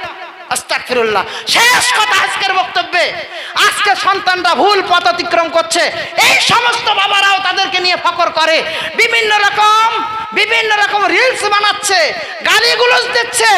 সে বাপ, সন্তান বাপকে বলছে চাচা, সন্তান বাপকে বলছে অমুকের ছেলে, আর অমুক ওকে বলছে তমুকের ছেলে, আর একে বলছে খালামা, মাকে বলছে খালামা তো চাচিমা। এই বলে রিলস বানিয়ে বলছে ভিউয়ার্স, আবার অহংকার করে বলছে দাদুকে বলছে তুমি তো এসব বোঝো টোঝো না, দেখো তোমার নাতি এই করেছিল তো কত লোক দেখিছে, একবার দেখো। ওই নাতির করাটা কি সাদাকায়ে জারিয়া না গুনাহে জারিয়া? কি গো, আপনি মারা গেলে আপনার কবরে 3টে নেকি পৌঁছাবে। হুজুর সাহেবরা বলে বলে সব মুখস্থ, সাদাকাতিন জারিয়াতিন, মিটে গেল। ওই সন্তানের জন্য সাদকাটাও করতে পারেননি, যে একটা ছেলে সেপারেট করেছে আর একটা ছেলে সেপারেট করব, এই করতে গিয়ে জোহরও হয়নি, আসরও হয়নি, সাদাকায়ে জারিয়া তৌফিকও হয়নি। সেই সাদাকা, সেই সন্তান যাকে মানুষের মতো মানুষ করতে পারেননি, সে আপনার মারা যাওয়ার পর আপনার জন্য দান করবে, এটা আপনি ভাবছেন? 13 বছর মাদ্রাসার লাইনে আছে, মানুষ চড়িয়ে চড়িয়েই বড় হয়েছে। আজকে 1000 বাচ্চা, আপনারা সরকার 1000 বাচ্চা পরিচালিত হচ্ছে গোড়ারাস মাদ্রাসায়, আপনাদের মতো সরকারের কাছ থেকে চেয়ে চেয়ে চালায়। দিন 4 কুইন্টাল করে চাল লাগে, মাসে 7.5 লাখ টাকা মাইনে লাগে। আমি আপনাকে বলছি, আমার বাস্তব অভিজ্ঞতার একটা কথা বলি, এই সমাজের ধনী মানুষরা ব্যতিক্রম 2-1 জন, বেশিরভাগ ধনী মানুষের ছেলেরা তার বাবাদের নামে দান করে না। যারা বেশি রেখে গিয়েছে তাদের সন্তানরা দান করে না, খুব কম। কিন্তু যে বাবা কিছুই রেখে যায়নি, ওই বেটা সকালবেলা শিয়ালদায় গিয়ে মজুরি খেটে এসে বলে মাওলানা 1 বস্তা সিমেন্ট দিলাম আমার আব্বার নাম। এই অভিজ্ঞতা আমার প্রকাশ করে গেলাম। তবে হ্যাঁ, ব্যতিক্রম কিছু তো সন্তান আছে আলহামদুলিল্লাহ, তারা বাবার নামে বড় কিছু করে দিচ্ছে, ঘর করে দিচ্ছে, কিছু করে দিচ্ছে। কিন্তু বেশিরভাগটার কথা আমি বলছি, যে বাবা তার সন্তানের জন্য জোহর পড়তে পারলো না, আসর পড়তে পারলো না, সন্তানের জন্য ইবাদত করতে পারলো না, নিজে একটু দান করে যেতে পারলো না, সেই সন্তান তার জন্য যদি কিছু না করে সে হতভাগা নয় কি? আও ইলমিন ইনতাফাবি, ওই শিক্ষা যে শিক্ষা লাভদায়ক করে, কোরআনের শিক্ষা, হাদিসের শিক্ষা, সমাজ কল্যাণের শিক্ষা, ভালো শিক্ষা, এইগুলো যদি শিখিয়ে যেতে পারেন সব নেকি পাবেন। সর্বশেষ কথা, আও ওয়ালাদিন, বলেন আমার সঙ্গে, আও ওয়ালাদিন সালেহিন। শর্ত কি? নেক সন্তান। নেক সন্তান যদি বাবা মার জন্য দোয়া করে, শর্ত কিন্তু আল্লাহ বেঁধে দিয়েছেন। কি শর্ত? নেক সন্তান। সন্তানকে নেক করে যেতে হবে। নেক সন্তান যদি আপনার জন্য দোয়া করে তা আপনার কবরে তার নেকি আপনি পাবেন ইনশাআল্লাহ। আমরা কি আমাদের সন্তানকে নেক করে যেতে পারবো ইনশাআল্লাহ? সন্তানদের পাপাচারের ব্যাপারে কি আমরা সজাগ হব ইনশাআল্লাহ? আমরা ওই সমস্ত রিলসের ব্যাপারে সতর্ক হব ইনশাআল্লাহ? আমাদের ছেলেরা তো ওরা নূহ যখন তার সন্তান বলেছিল নূহকে, আব্বা তুমি এই শুকনো ডাঙ্গি জাহাজ করছো কেন? তা বলছে আল্লাহ বলেছেন। ওসব বলিস নে, আল্লাহ হয়তো আযাব দিয়ে দেবে। বলছে তোমার আল্লাহ আযাব দেয়, আমি পাহাড়ের উপরে উঠে যাবো। হ্যাঁ, তো নূহ বলছে সব কথা বলতে নেই। কিছুক্ষণ পরে যখন বন্যা চলে আসলো, নূহ তার লোকজন নিয়ে জাহাজে উঠে গেল। পাহাড়ের উপরে উঠছে, একজন হাবুডুবু খাচ্ছে। যে বলেছিল পাহাড়ের উপরে উঠে যাব, সে পাহাড়ের উপরে হাবুডুবু খাচ্ছে। বাপ তো সন্তানকে দেখে তো একটু কষ্ট হয়, যেন একটু কষ্ট কষ্ট ভাব। আল্লাহ নূহকে বলছে, নূহ কার জন্য তুমি ডুকরাচ্ছ, কার জন্য মন খারাপ করছো? লাইসা মিন আহলিক, ও তোমার পরিবারের কেউ না। সন্তান যদি ভুল পথ অতিক্রম করে, সন্তান পরিবারের কেউ নয়, এটা মাথায় রাখতে হবে বাবা হিসাবে। আর আজকের দিনে সন্তানকে যদি মানুষের মতো মানুষ করে যেতে পারেন, সন্তানের প্রত্যেকটা কাজ আপনার জন্য সাদাকা হবে ইনশাআল্লাহ। ইনশাআল্লাহ এই বাড়িওয়ালা যে উদ্দেশ্যে সন্তানের কল্যাণে দিয়েছেন, আমি প্রত্যেকটা বাবার কাছে এটা আশা করব, প্রত্যেকটা মায়ের কাছে এটা আশা করব এবং আল্লাহর কাছে দোয়া করব, আল্লাহ তুমি আমাদের সকলকে, আমাদের সন্তানদেরকে আমাদের জন্য সাদাকায়ে জারিয়া হিসাবে কবুল করো, আমিন। এ আল্লাহ আজকের এই উপস্থিতিকে তুমি সাদাকায়ে জারিয়া হিসাবে কবুল করো, আমিন। আল্লাহ আমাদের প্রত্যেককে আল্লাহ তুমি কবুল করো, আমিন। যে বাড়িওয়ালা ভাইয়েরা এই প্রোগ্রাম সাজিয়েছেন, এই প্রোগ্রামকে তাদের জন্য কল্যাণকর করো, আমিন। তাদেরকে কবুল করো, আমিন। আজকে এখানে উপস্থিত প্রত্যেকের বাবা মা আত্মীয় স্বজন যারা মারা গিয়েছে, তাদের ভুল ত্রুটিকে আল্লাহ তুমি ক্ষমা করো, আমিন। আল্লাহ আমাদের মধ্যে যারা ঋণগ্রস্ত, তাদের ঋণ থেকে উদ্ধার দান করো, আমিন। আমাদের মধ্যে যারা অসুস্থ, আল্লাহ তুমি তাদেরকে সুস্থতা দান করো, আমিন। আল্লাহ আমাদের প্রত্যেককে তুমি কবুল করে নাও, আমিন। সর্বশেষ একটা ঘোষণা দিই, ঘোড়ারাস মাদ্রাসা বাৎসরিক জলসা এবছর 15ই ফেব্রুয়ারিতে রাখা হয়েছে। দেশ বিদেশের প্রখ্যাত ওলামা কেরামরা আসবেন, তার লিস্ট আপনারা পাবেন। এখন থেকে নিয়ত করুন, আর ওই তারিখে এই এলাকায় জলসা রাখবেন না, এই অনুরোধ দেখে আমার বক্তব্য শেষ করছি। আসসালামু আলাইকুম। আমরা সর্বশেষ মজলিস ভাঙার দোয়া পড়ি। সুবহানাকা আল্লাহুম্মা রব্বানা বিহামদিকা আশহাদু